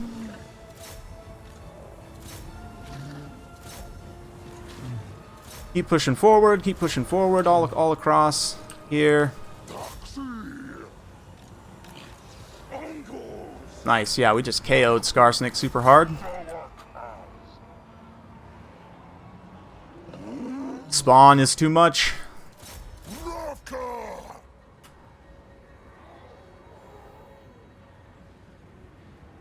No, I don't think so. I don't think it's possible to win the campaign that way. I mean, maybe if you played Empire only, but this just the AI. No, I don't think so. It's filthy line rush. Oh, no, you guys stay on them, okay. Let's have you guys stay over here.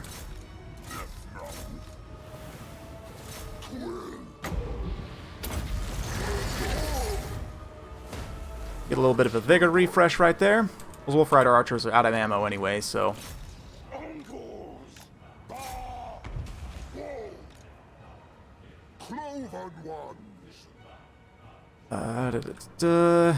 Doing fine over here.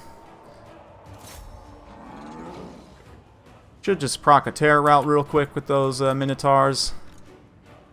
Should be getting pretty close to army losses here, I would think.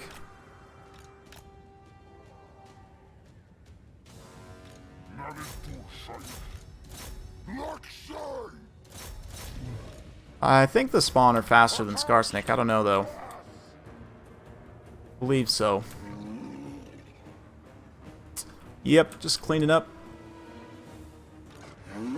Cleaning up scattered stuff everywhere.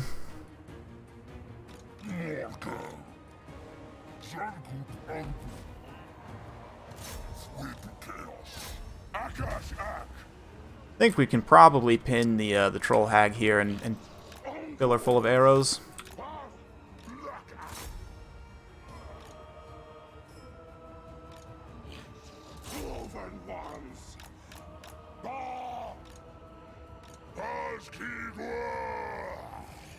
She does have a hilarious amount of mass, but yep.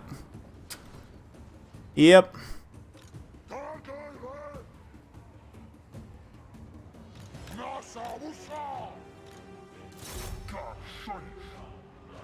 We can just turn and shoot there. They are just boar biggins after all. Be able to finish them off. Yep. That's that. Okay, just methodically kind of... You know what, actually, I think I'm done chasing. We're just going to hang back by the archers and just shoot everything to death. It's kind of pointless just me chasing everything around for 10 minutes, so... Yeah, we're just going to sit back on our archers and shoot, because, you know, I have a ranged advantage, so why would I even want to force an engagement, you know?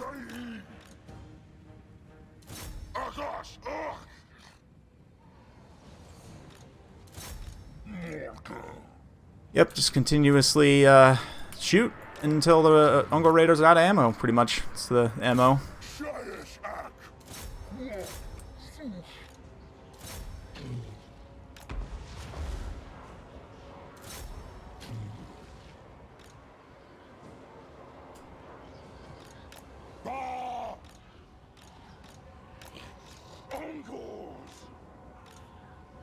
So, yeah, at this point we're just waiting for army losses, pretty much.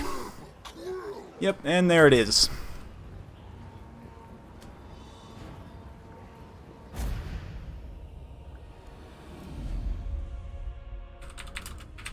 Yeah, that spawn rush. It's a lot of monsters. Monstrous infantry. The Vile Tide's also pretty key for detonating, like, high-value units. But, yeah, the Biggins... I mean, Biggins are pretty good in this matchup, don't get me wrong. They're all-around efficient against everything the Beastmen have, but the biggest problem for them is lack of missile block chance, and these Ungor Raiders, super cost-effective at taking them out. Yeah. Yeah. That initial kind of ambush that I got with the Hounds, although we did take a lot of damage on the face with the Hounds, we basically were able to draw a bunch of those skirmish cav into, like, a bad situation and just do a bunch of free damage to them. Kind of do a bunch of leadership damage and then just collapse in on that one flank, while that other flank kind of pulled back and used the bows to, like, pull some units out of position. Ended up working out okay.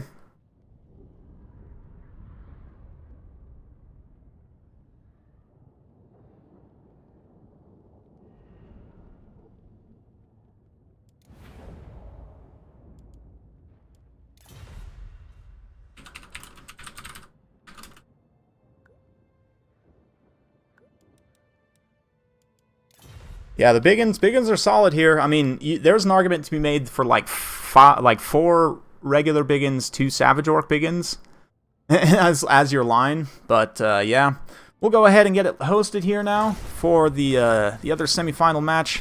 It's gonna be Aerocrastic versus Vicious Satsuma. So both of y'all, you are out there. Go ahead and hop on in.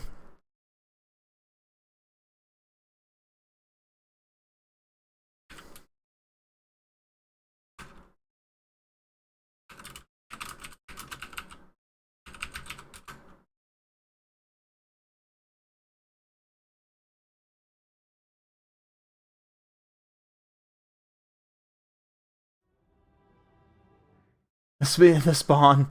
The spawn. Yeah, the Biggins are a good one. The spawn, I don't know. Like, honestly, I think if you would have brought, like, a kite-oriented build, I would have had some problems, because I really only had the 2 Hounds for mobility, right? Plus the Manticore summon.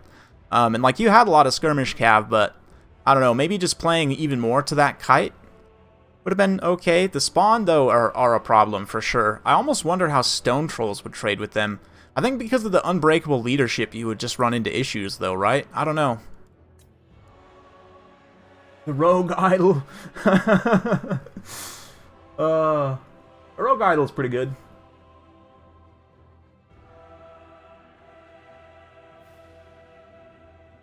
Expensive flying Kolek. Yeah, Beastmen are strong. Beastmen are a very strong faction. Actually, Black Orcs might even be better than Biggins because of the armor. They won't die as much to spawn. I think they'd actually beat spawn. So maybe you need like 2 Black Orcs. For sure the Queen. I almost always take the Queen in that matchup because the Spider summons are great for controlling Beastman mobility, and also, I mean, the heavy armor and high HP, anti-large poison. I mean, there's a lot going there, right? So definitely I would say the Queen you're going to want almost always. And then, yeah, I don't know. Probably a couple Black Orcs, the Queen. Skarsnik would be great, which you had. Definitely like that pick a lot. And then, yeah, a bunch of Skirmish Cav.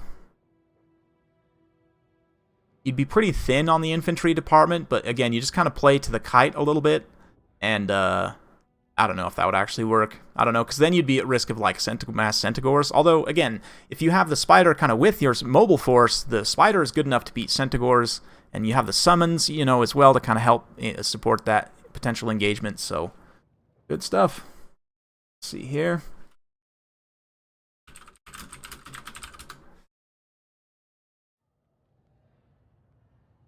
Yeah, remember when Morgar used to have 4 summons?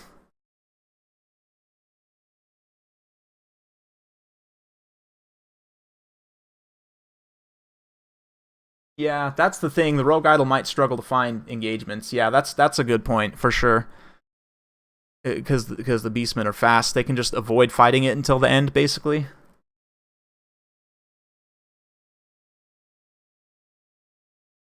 Yeah, Beastmen normally Greenskins are like a counter rush faction, right? Like I would consider them to counter Norska very heavily, as well as Chaos.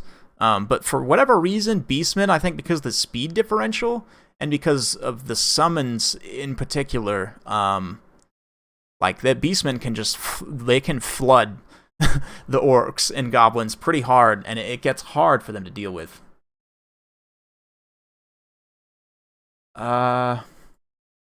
Let's see here. Might need to add Satsuma here, so let's go ahead and do this.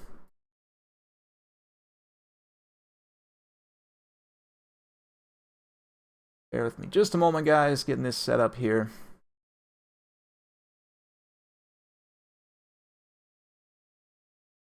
Okay. Full Gobos against Beastmen. That's brave. I mean, it would maybe work, though, if you have the Spider. Spider Riders, actually, ranked up Spider Riders are super good in that matchup. They trade very efficiently with Ungors. And you can fight in the forest as well with them, which is nice.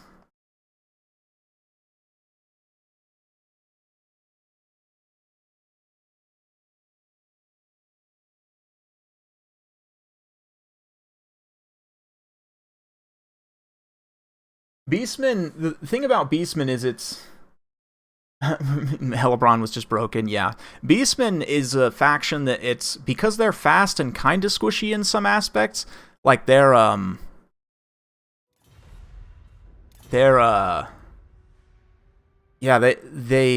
what am I trying to say? Fast and squishy? I don't even know.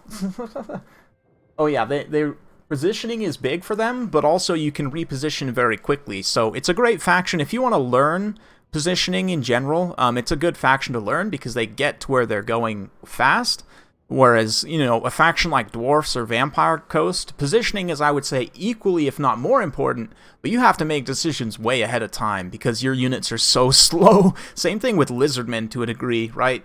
Skaven are kind of in that boat. I mean, their infantry is actually pretty fast. Like, on average, I would say their speed's probably pretty good. But like Dwarfs, Coast, Lizardmen especially, you really have to, you know, think about where you're going to be positioning your units well in advance. Beastmen, though, Beastmen, Wood Elves, because they're so fast, you can generally get away with making positioning mistakes as long as you don't actually take too much damage. And reposition very quickly and kind of outmaneuver your opponent. So if you're a fan of the positional kind of warfare, Beastmen are awesome. Also, they're probably one of the best like situational map factions. Both Beastmen and Wood Elves, you could apply this to both of them, but they can take advantage of broken up terrain or forests, or like they play very much to the map, pretty much always, I would say.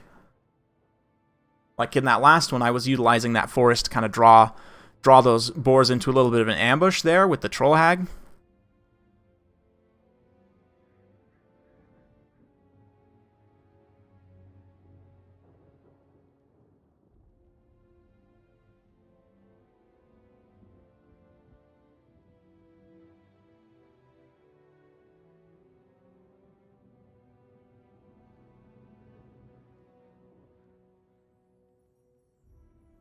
Yeah, it was just a best of one. Yeah, all these are just best of one. We'll see. I'm really hoping that we see a Beastman, you know, update at some point. I would honestly pay for like a Beastmen DLC for Game 2 if it added the Beastmen to Game 2 and you just got like the basic roster, and then to unlock the other legendary lords you'd have to have Game 1, right? But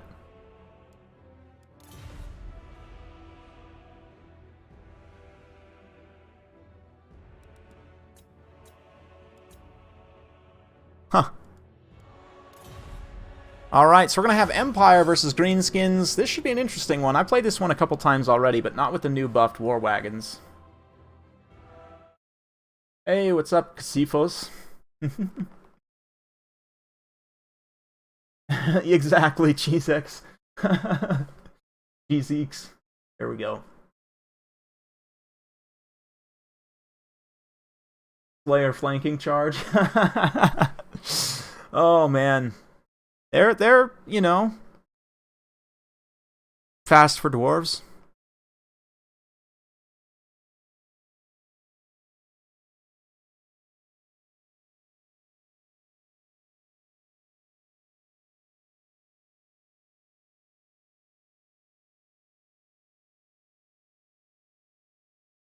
Oh, yes. Yes, yes.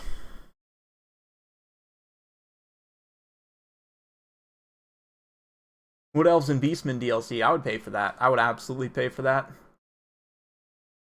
Both of them need reworks too, so they could kill two eagles with one stone, so to speak.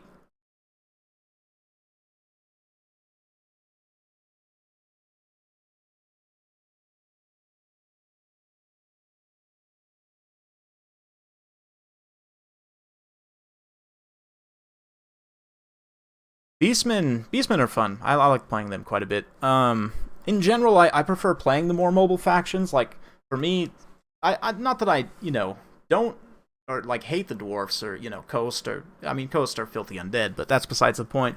Like I just much prefer playing mobile factions with a lot of hit and run. Like that high elf build I put up last night. If you guys haven't watched, by the way, definitely check it out. I put up a really good high elf versus Greenskins game using the new Princess Griffin mount, which is very strong.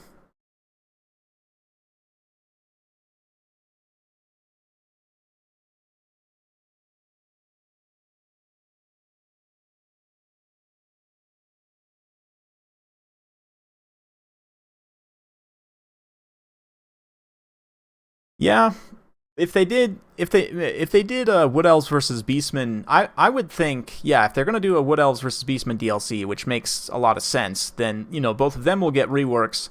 Norska and the Warriors of Chaos, I'm thinking probably, I don't know if they're gonna do a pre-order bonus or just like a lead-in event to Game 3, but since those are both associated with Chaos, it would make sense for them to be like closer to Game 3's release if they want to hype people up, right? Like, give those factions a little bit of love, rework them just in time for Game 3 so that when everything's all done, they're ready to go.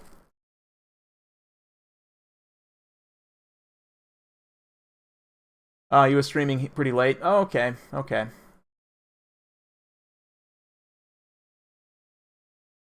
Rune Golem, yeah. I would definitely enjoy the Thunder Barge.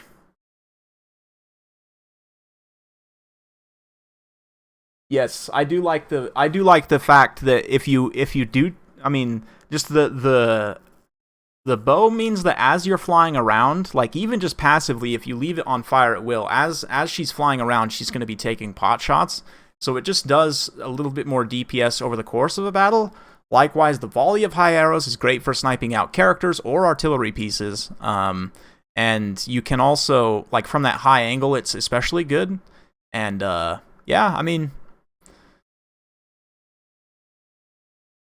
the hybrid role, I really think is offers a lot, right? You don't necessarily have to land to be getting value, whereas with the Prince, you literally have to land somewhere. And if you come up against a build where there's just really not a great place for you to land for most of the battle, like you really only want to land a couple times, then the Princess can still be generating value that whole time.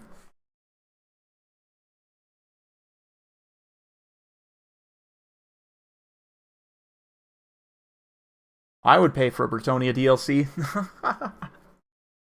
I don't know though, it's kind of fun that Bretonia is like all free, so I would love for them to just only give free updates for Bretonia, so that they're like the forever free faction. If you own Game 1, you just always get updated Bretonia. But anyway, oh boy, look what we got here.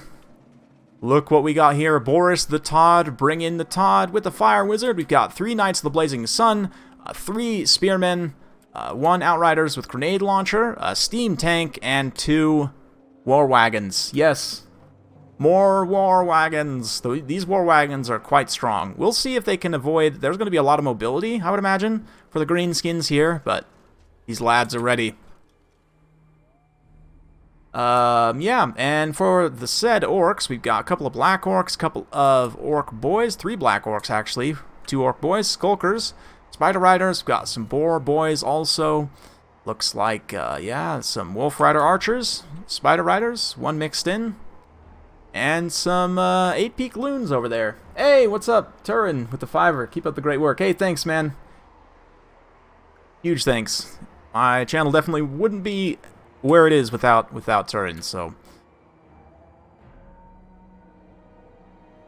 Looks like a quick redeployment over to the far side is going to try and take advantage of the open field here with the artillery rather than, you know, utilizing the hill. But the steam tank going to come in position and try and get some pot shots. I would imagine probably going to be shooting directly at the black orcs. Those are the most kind of high value target to shoot at here.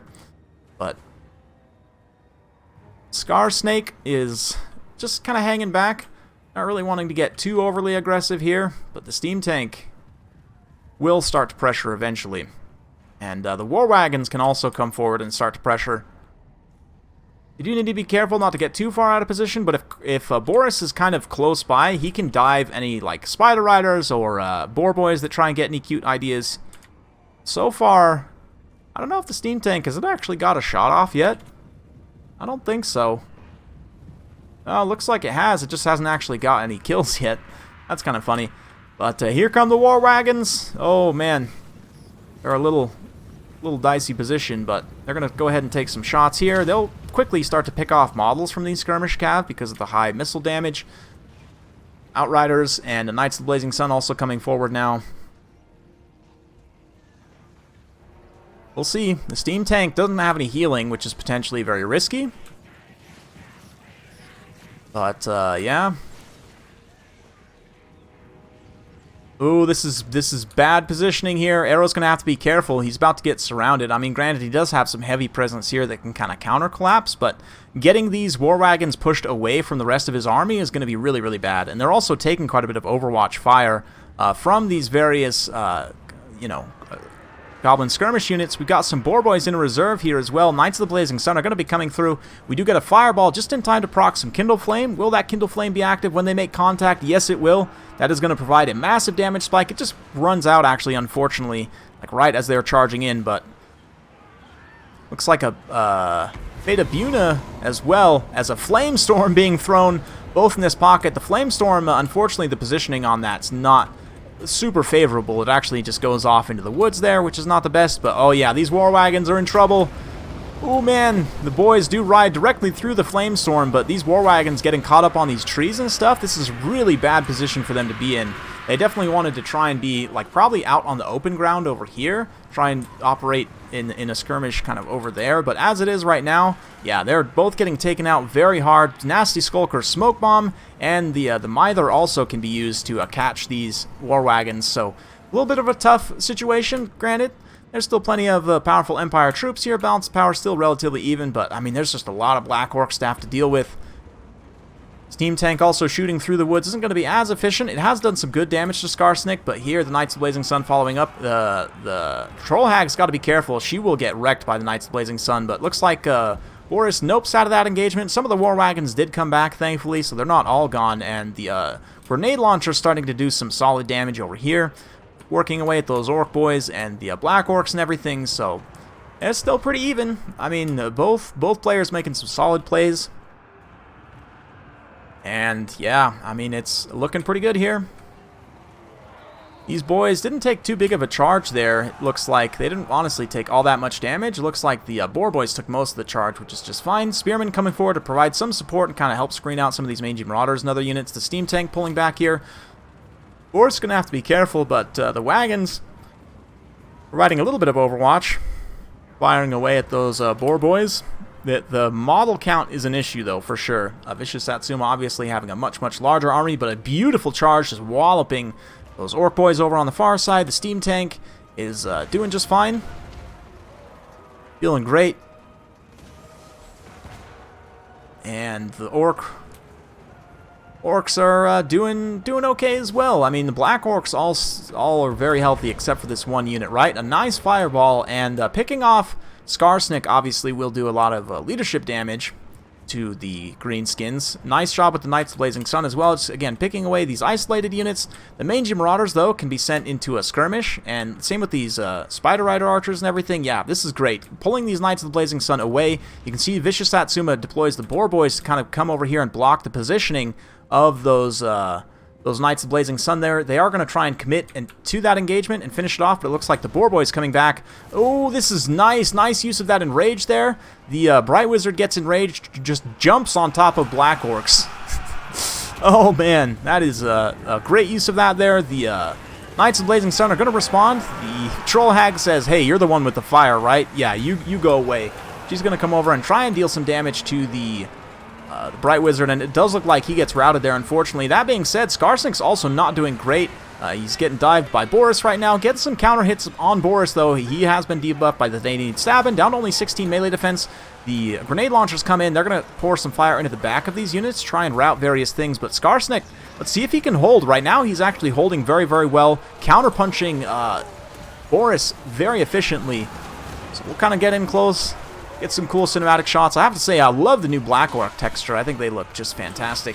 They're going to be slugging heavy in here. But, yeah, man, this is not good for Boris at all. He got caught in between the thick Troll Lady, thick Skarsnik. His own steam tank is blocking him in as well. Oh, man, it's a disaster for Boris. He'll be okay. He's going to go ahead and scoot out of there and regenerate. Meanwhile, the War Wagon's coming for a wild charge straight into the back. But the balance of power definitely in Greenskin's favor. The Wa kicking off, and it looks like, yep, Arrow's going to go ahead and throw in the towel. So, me versus Vicious Satsuma for the final. How about that, huh? Pretty good stuff. Yeah, the War Wagon's definitely a meme pick, but I think the Greenskins have too much good, fast mobility for it to really work super well. But at the same time, got to give Arrow props for trying. Absolutely. Yeah. Yeah, the War Wagons, they did get a giant AP increase. That's correct.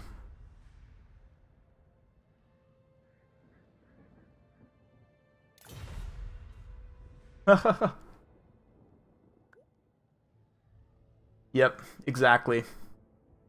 Exactly.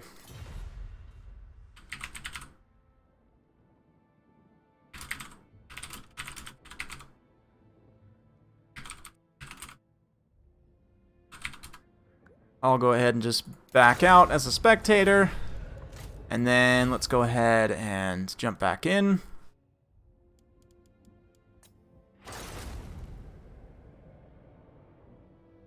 Okay, and here we are.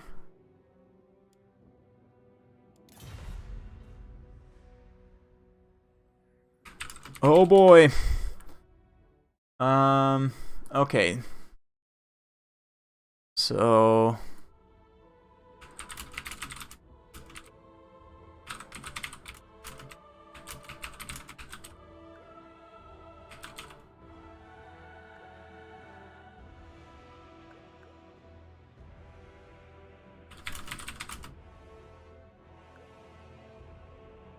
let's go ahead and go with, who do I want to play? Let's go with, let's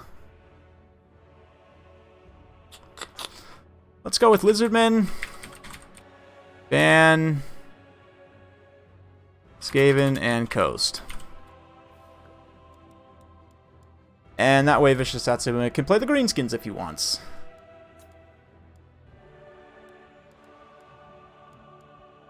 And let's see what I want to do here. What do I want to do here against the Greenskins? The Arcane and Forging thing doesn't really work great anymore, so let's just go with a Thick Mundi. Classic Thick Mundi here. I don't think we need nets. Let's just take Harmonic Convergence and Apotheosis only. Get a cheap kit as possible. Yeah, we do want all that jazz. Let's get a couple of skink bros on...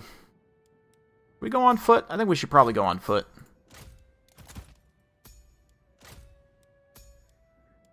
And then...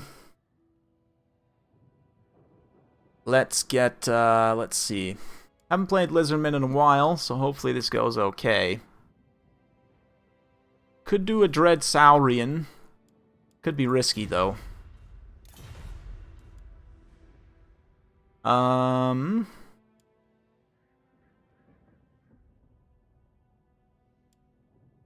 Or we could do this. Let's grab a couple of hunting packs. We definitely want a solar engine or two, I think. Let's get plenty of skinks. Actually, I wonder if I still have this build saved in here. We could do something else. Where are my Lizardmen builds? Down here. I think it was this one? Yes, this is the build I want. Okay, we're going to roll with this. It's actually a light Slon. Oh, but I don't have any terror units. Oh, that's not the best. Okay, we can change out the Pox cohort for something that causes terror. I also could do this. Let's cut one Jav, and let's get a Feral Carno. Could honestly get a Feral Stegodon. They're pretty cost effective. Yeah, let's do a Feral Steg, and we can grab one more Red Crest. I like that. I like that quite a bit. We'll see if it's good. I have no idea.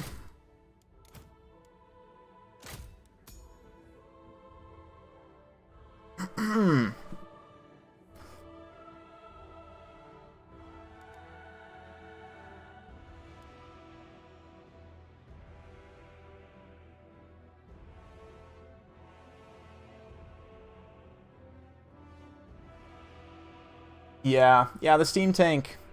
I think the steam tank's okay there, but not having any healing for it is super risky because it's so expensive, right? So, like, I see the Lore of Fire synergy you were going for there, but I would have definitely brought Lore of Life to heal the steam tank. And Boris is nice too, but I honestly think Volkmar's like crowd clearing potential is better against the Greenskins. He probably, and again, he has effects to try and resist, you know, taking too much damage so he doesn't get enraged, but... alright, I'm ready. Go ahead and let's do... let's do...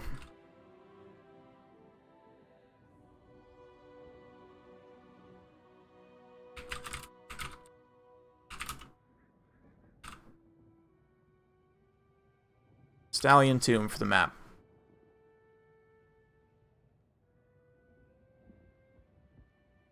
Blueberry, yeah. Blueberry Slon's okay.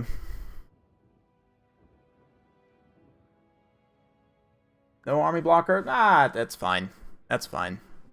No big deal.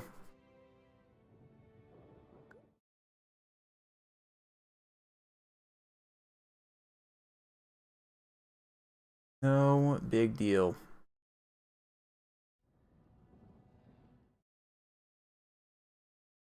I got like 300 people here today, 120 likes, man. Thank you guys so much. It's been awesome. You guys are the best. I had a ton of fun today. This early access has to be one of the most fun I've ever had. Like, the campaigns are just awesome. Multiplayer has been really good. I mean, the meme units are off the charts, right? So it's been a lot of fun. Thank you guys.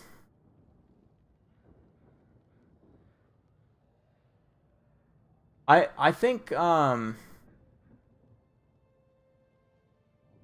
yeah, the Night Goblin War Boss, I mean, he's very squishy, so that kind of helps, but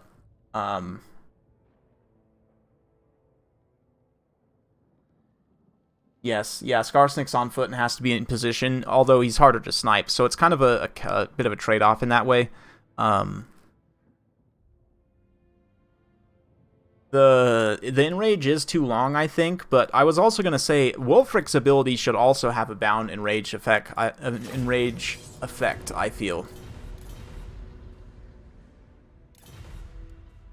Because in the lore, his like ability is actually like he insults them, right? The Hunter of Champions. It's supposed to be like an insult, like he screams some terrible thing at them in their language that makes them so angry they can't resist.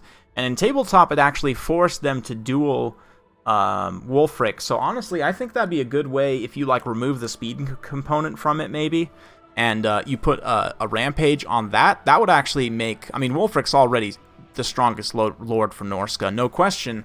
But it would make him even stronger, and it would make that ability a little bit more flavorful, appropriate, I think.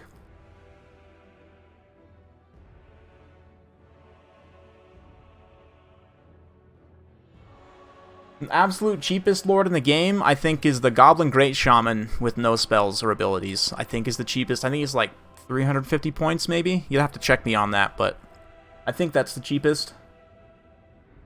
No, the Goblin Warboss is better because he's more expensive because he has better stats.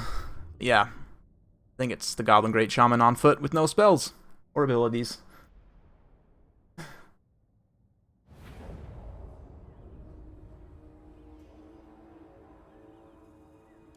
Yeah, it would also help differentiate it from the rest of the other challenge type abilities. I agree. I totally agree.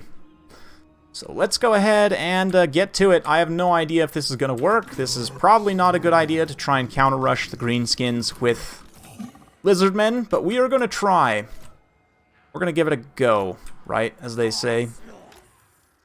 So let's see what they can do.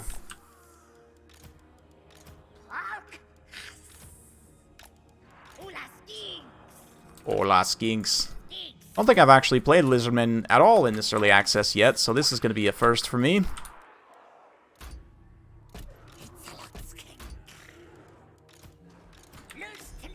Okay, and then let's do you guys. First, you guys get out of the way. A thick dino on 3. Let's get the jabs on 4.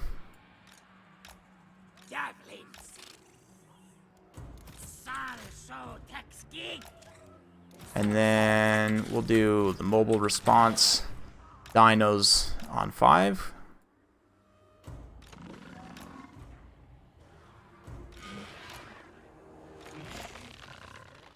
And then you guys can be on 6.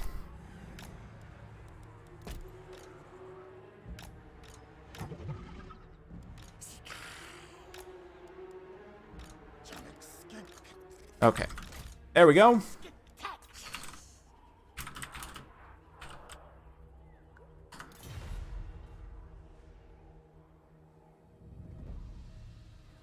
I'll see you, raw cauliflower. Catch you later. Thanks for coming.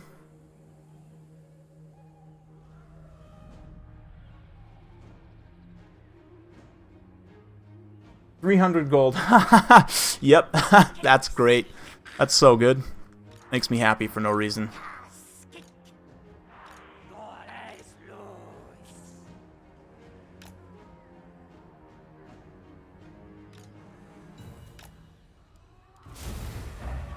Oh boy. It's a biggin.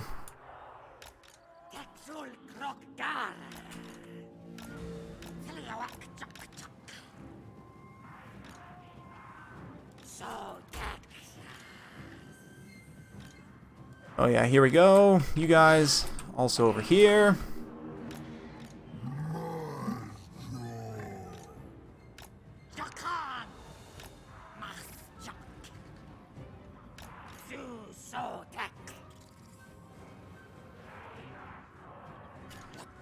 Let's go ahead and get them. I don't really have the mass blocking to stop that, unfortunately, right now. But let's go ahead and do this.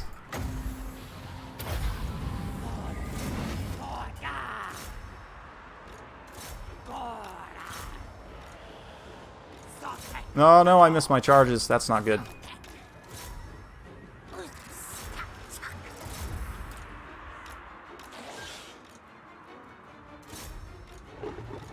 Okay, we're a little late on this Barona's Time Warp right here, but let's go ahead and get all the skinks going.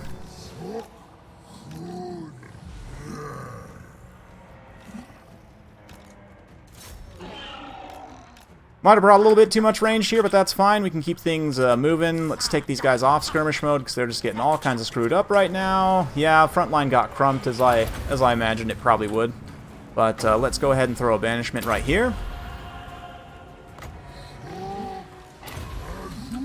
Okay, you guys, let's all focus the giant.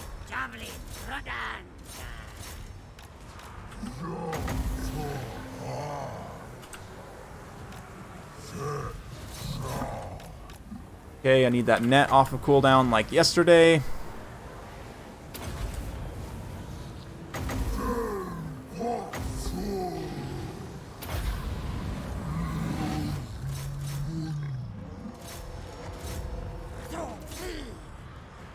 Okay, it's actually going not horribly. So that's good. We can go ahead and countercharge over here.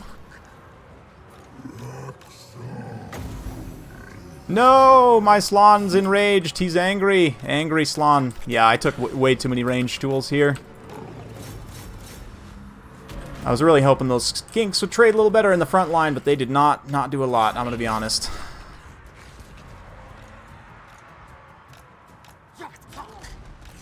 Too many squigs.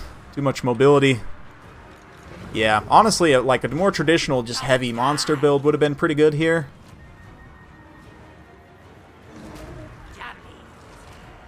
But, yeah, that's over. That's going to be quick. No reason to play that one out. That's done. Definitely did not work. I've had some good success with that build in the past. I was honestly expecting him to go a little heavier, maybe with, like, double spider. But this wide actually worked really well. I was surprised. Those orc boys traded pretty effectively. Just didn't have enough mobility. Way too much shooting. Honestly, if these Razordon hunting packs were, like Cold One Riders instead, I actually think this build would have worked a little bit better. But yeah, didn't do well enough. Got crumped pretty hard. Yeah, the Razordons were not a good pick for sure. I was kind of questioning them, but it didn't work out.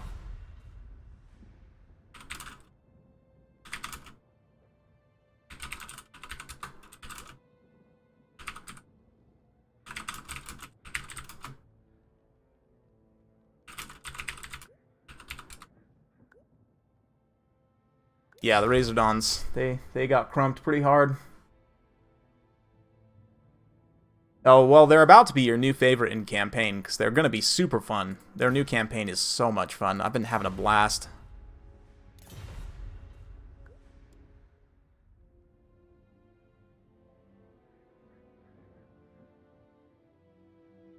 Yeah, I popped that refuse to die way too late, too.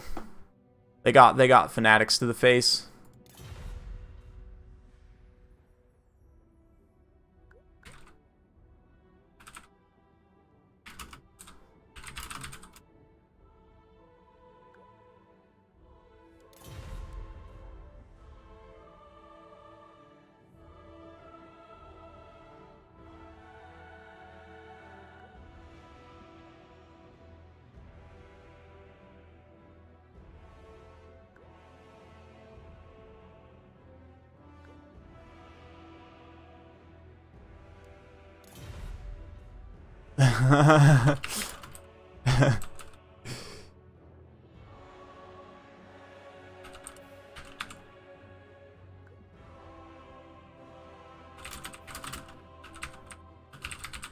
Oop, I can spell, I promise.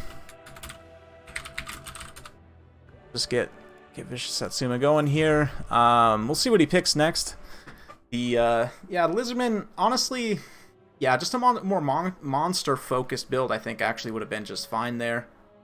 I mean, granted, Scarsnake's good, but, like, just boys, just regular boys, like, there wasn't that much anti-large in that build. I guess Scarsnake gives the anti-large wherever it's needed, right? But still, I would have felt pretty comfortable, honestly, with the build I was going with before with Mazdamundi and, like, maybe a couple of solar engines. Countershoot, I think that actually would have worked better, but...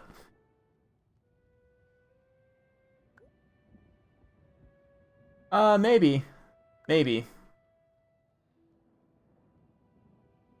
Best of 3, yep, best of 3, so...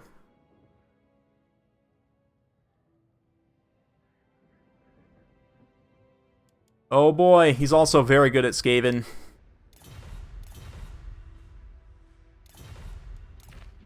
Ooh. Ooh. Well, in that case, let's go with... I could play Filthy Undead, but I don't want to be that guy. Do not want to be that guy. I could, though. I could go Skaven again. Or Empire. Honestly, there's like quite a few factions I feel comfortable against Skaven. But let's have some fun. Let's show off the other side of the DLC here. High Elves. We'll go with the High Elves and map. And we'll... okay. Let's go with an Elithanar build. I don't think anyone's taken a Elithanar yet in this whole thing, so there we go. We've got Moonbow. Let's get Stone of Midnight, just in case Gisele's trying to counter-snipe me. And then let's get 5 Rangers. Let's do... What do we want to do in addition to this? Do Manticore summons. Let's do that.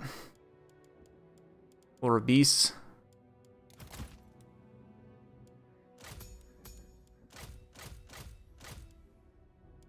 And then... Could go with like a bunch of Tyrannok chariots. That's weird and different. Let's grab some melee reavers. And yeah, this is a pretty terrible build, I think. Honestly. Tempted to actually grab some Shadow Warriors. They're not cost effective, but we can get some. And the question is, how am I going to kill Rat Ogres and like Hell Pit Abominations? And yeah, actually, let's take a good chariot instead, and take the new stuff. The Lion Chariot should be okay here. Leaves us with 700 points, give or take. Could come in here and grab like a Reaver Archer. Or, just out of curiosity, how much with no abilities? We're 4 gold short of a Handmaiden on foot? Really? Really?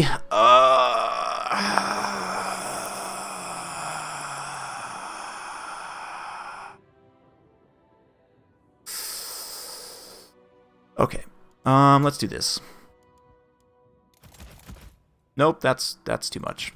Also, I can do math, I promise. Man, there's just like nothing at 800 points. Oh, 825, I can grab a Lion. There we go.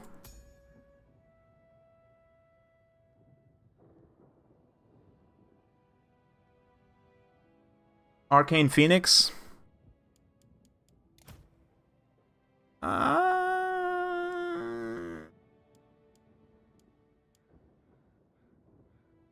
Maybe. Maybe.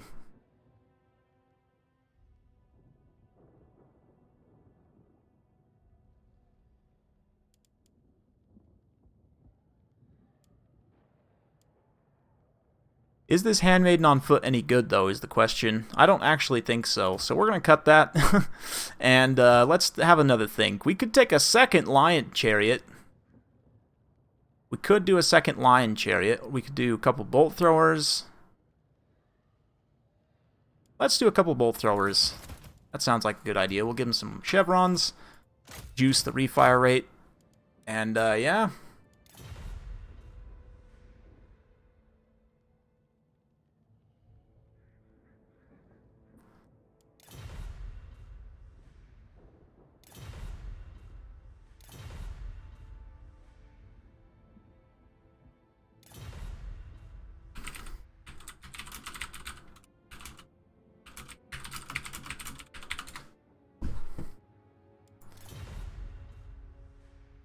Can't kill Rat Ogres? Sure I can. Open field charge with Reavers will kill Rat Ogres. Very cost effectively.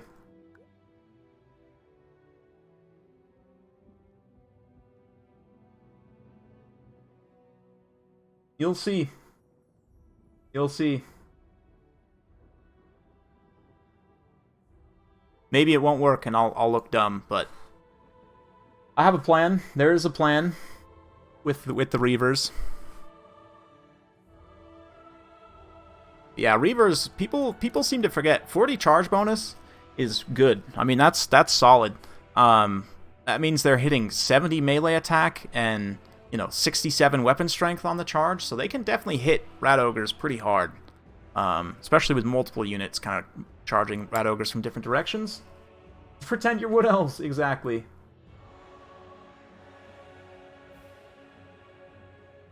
See, Hadriz, my secret is I'm always making builds up on the spot, right? You can never prepare for my build because I don't have a build, except for the Kemmler build. That is my build. I'll claim that one.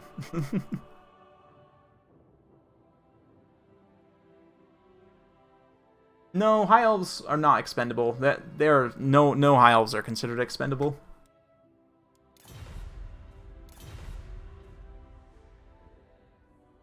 Yes, exactly. I like bolt throwers here.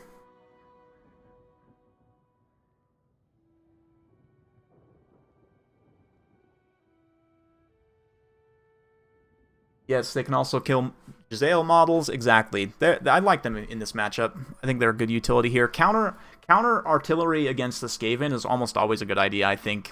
Whether it's catapult or cannon style, either way. Like, you just don't want to be forced to, go to them always. Dark Riders, I think, are a little bit better because they have shields and they're a little bit cheaper.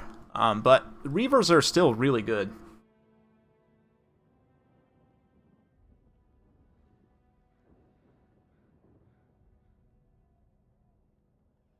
I actually think that the Rangers kind of fit in with Lithnar's theme pretty well. So, I was hoping that he would get like a campaign skill buff that would buff them. Or, yeah, campaign skill that would buff them. Kemmler and Pistolier spam. Through that.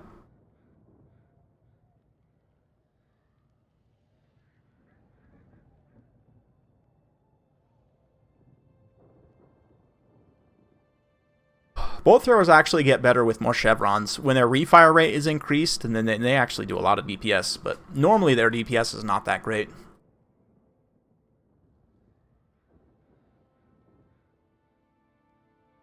But did you guys know that Rangers are good against Rangers?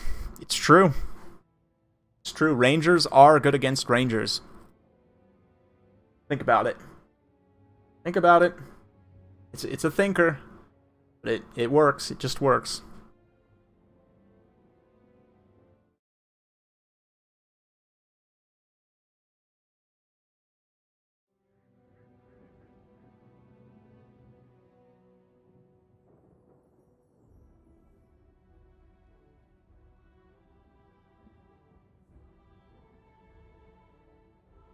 Yeah, I think this map is okay, though.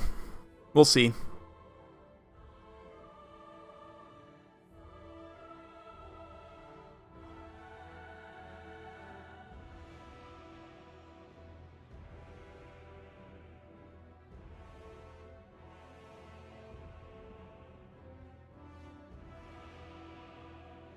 I don't know, Taladon, but all I know is Rangers are good against Rangers. That is one thing I can say about Rangers. Yeah, Lithnar's army is just Shadow Warriors. Yeah, in campaign, you run a stack of like 10 Shadow Warriors, 15 Shadow Warriors, and just a bunch of monsters, right? That's how I run it, at least. Yes. Yes, indeed.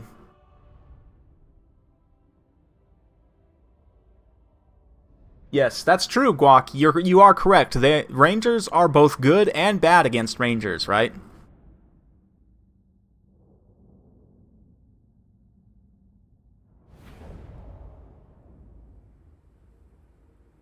Yeah, they don't trade great. Ugh. They don't trade great against Giselles, but they trade. Okay, so Alith Bainar. Look at this stack of Shadow Warriors. Understood. Loyal. Acknowledged. As you say. Ulfwan Mage. Shadow Warriors. Chariot on 5. Bolt Throwers on 6.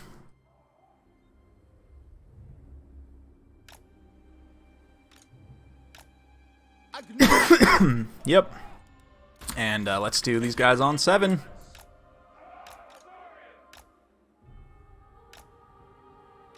For duty.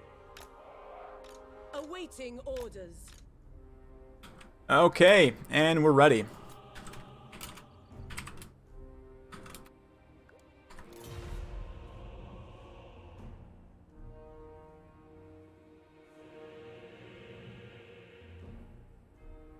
Well, that's why you bring both, right, Arrow? Bring both Shadow Warriors and Bolt Throwers. Eagle claw. But, okay, let's see what we got here. Oop, we definitely need to start picking away at that Grace here right off the bat. Let's kind of move up Acknowledge. and take a bit of a position like so. Shadow Warriors can also move up. A Lithanar. Let's pop a Moonbow. Probably on the Grace here there. I don't know. I don't use Moonbow often enough to actually know how much damage it does, but okay, we don't want to be wasting our shots there. Let's shoot the Rat Ogres. We will obey.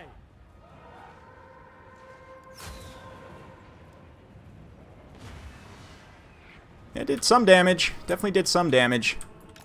But the Flayers do worry me somewhat. Let's go ahead and not get too far out of position.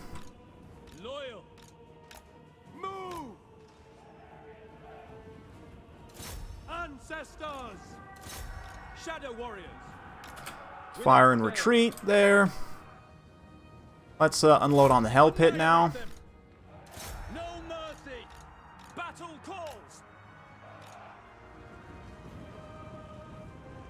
Ulfwan Mage. Go ahead and pull a Manticore in just a moment. Acknowledge. Okay, you two charge there. Reavers. You two, let's get some charges here just to break this up. Shadow Warriors pull back. Get the Manticore dropping on that Plague Priest. For duty. Yeah, okay. Reavers. Reavers pull back. Ah, sir. Advance. Lithnar, let's get your clone actually. And Shadow Warriors just go on fire at will for the time being. We got some Rangers over here that are not actually in combat, which is not the best, but let's go ahead and mow down those guys. We got a nice open field charge potential here. Ah, sir. Advance. Let's get some charges there. Kind of charge again here. Assyrian. March. Going forth. Advance. Okay, Bolt Throwers are doing good. We've almost finished off the enemy Lord there. Go ahead and pull this Manticore back. Rangers are doing great in the front line. Shadow march. Go ahead and pull back again. Shadow Warriors, let's get those Rat Ogres right there. Let's dive on those Rat Ogres actually to hold them back from our Shadow Warriors. Shadow Warriors keep pulling back. Okay. Moving out. Rangers can come forward here. Ulfwan Mage. Onward. Go ahead and get a little bit of a Flock of Doom right there. We're getting a little bit out of position. Going abroad. That's fine. By Alariel. By Assyrian. Yeah, okay. You guys need to come back over here. We advance. We away. Go ahead and get multi-charge on those Rat Ogres right there. Warden of Lithnar needs to pull away.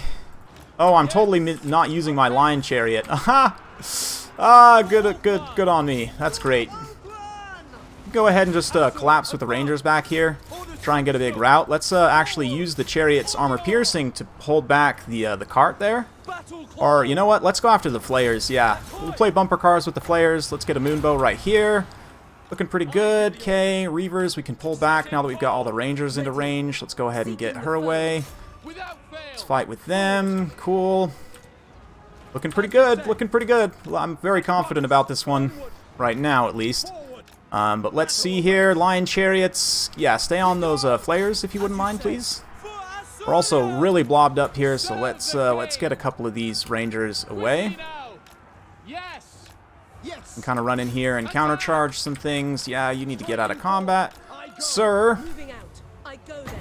go ahead and throw a Flock of Doom at those guys. Shadow Warriors, we need to finish off this Plague Priest ASAP.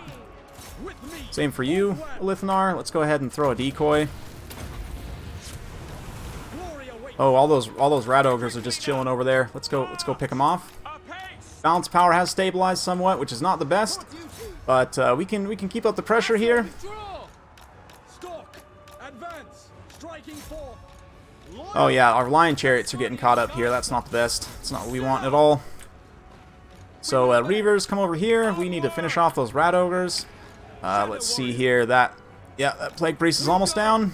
Crush them! We away. Okay, lion chariots are still getting a little caught up, more than I would have liked, but let's go ahead and charge those rat ogres there. Asa, withdraw. I go. Going forth. Quickly now. Swiftly. Ah, the hell pit there. I'm also just letting these rangers get shot in the back. That's not good. Very well. Illyrian Reavers. Okay, the Reavers got an okay charge. We've got a bolt thrower back. Let's get these guys back on. Okay, I actually might run out of steam here. I mismicroing my chariot might have cost me, actually. Proud. Attack!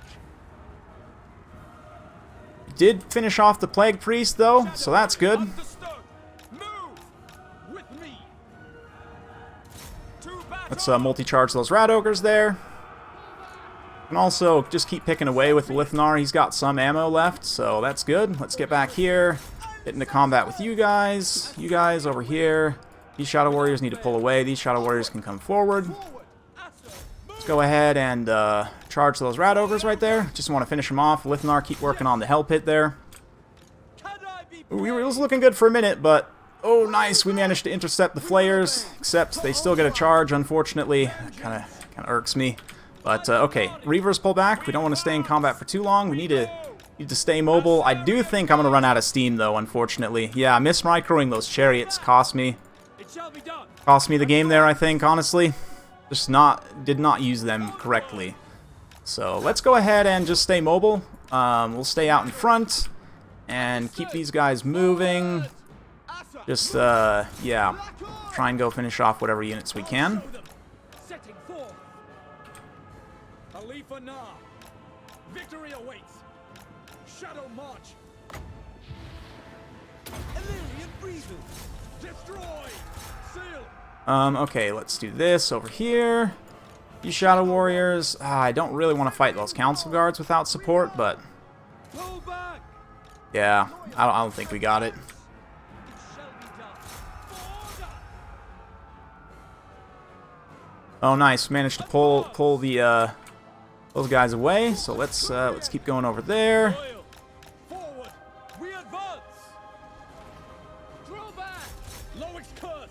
Battle call. Okay, we got these guys. Let's go see if we can get a charge on those flayers again. Khalifa Na. Tireless. Serve the Ah, man. This is tight. This is a tight one. Khalifa Na. To battle. I'm going to run out of ammo, though, on a Lithnar. Yes. March. It will be done. Asura forward. Quick hit and run. Lithnar, come over here. You guys stay over there. Got more Rangers coming back over here as well. So let's try and get everything reunified here. Be praised. And we can try and finish some things off here. Asa, move. Destroy them. Alright, time for melee mode, Lithnar. Attack. Ooh, and one of those chariots just gets wrecked. Wrecked right there. For duty. Stay away, stay away. Okay. Forward. By Alario. Setting forth. Understood. Onward. Illyrian Reavers. Oh, man. No. Khalifa Na. Swiftly. March. Battle calls. Quickly now. For Asurian. Alright, time for Lithnar to solo everything. I believe. Shadow Warrior. For order. It shall be done. Let's finish off those flayers. Will it be enough? Lithnar's gonna get killed by that assassin for sure, though. And I think that's it. GG, though. That was a worthy effort, at least. Draw back. Yeah, the chariots is where if I had been microing my chariots from the beginning, like in that infantry engagement, we could have got a lot quicker breaks, especially over on that left side. Like I just needed them over on that left side For the shadow. to break up some of those units a little bit quicker, and then I could have had my Reavers in a better position to help support against the Rat Ogres. But even still, I mean, that was good. That was pretty decent. Hell Pit Abomination is just a little bit too much, and the Flayer is also just a little bit too much. But I mean, that's very, very close at the end of the day.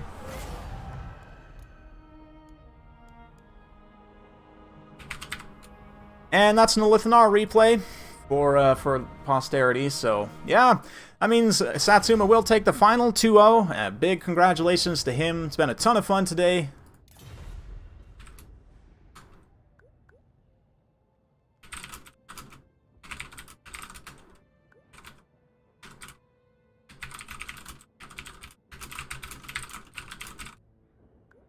Yeah, that was good though. That was really, really good.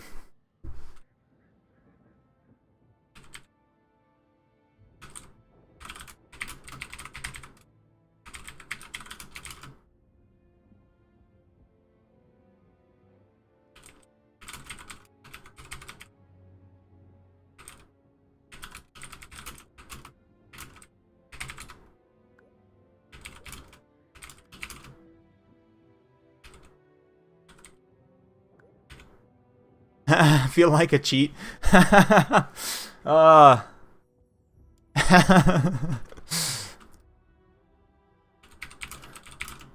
that was definitely a winnable one. Yeah, this is the end. That is correct, Mr. Pig.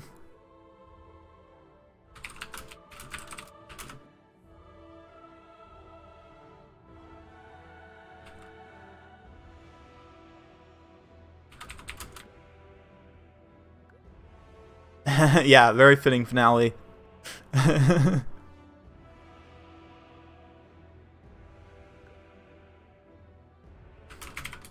Do it! Yes. You guys think Vicious Satsuma should, especially watching his Greenskins play, definitely.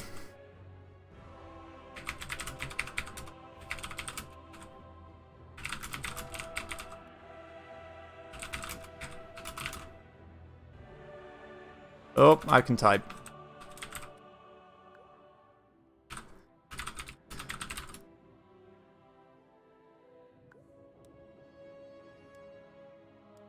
Thanks again for everyone coming out. Big thanks to Tamanten, Turin. I believe we had one other, or was it just that too? I want to say there was one other one that I'm forgetting. But yeah, big thanks. Big thanks, guys. Big thanks. You guys are the best. I've had a ton of fun today. Hopefully you have seen some good showcase battles. We definitely got some good showcases in, I feel, so. Yeah. Olithanar does need more damage, I'll say. Olithanar and Shadow Warriors, I think, both need more missile damage. But that's the story for another day. Thank you all so much. That'll be it for me for today, folks, so we'll see you later.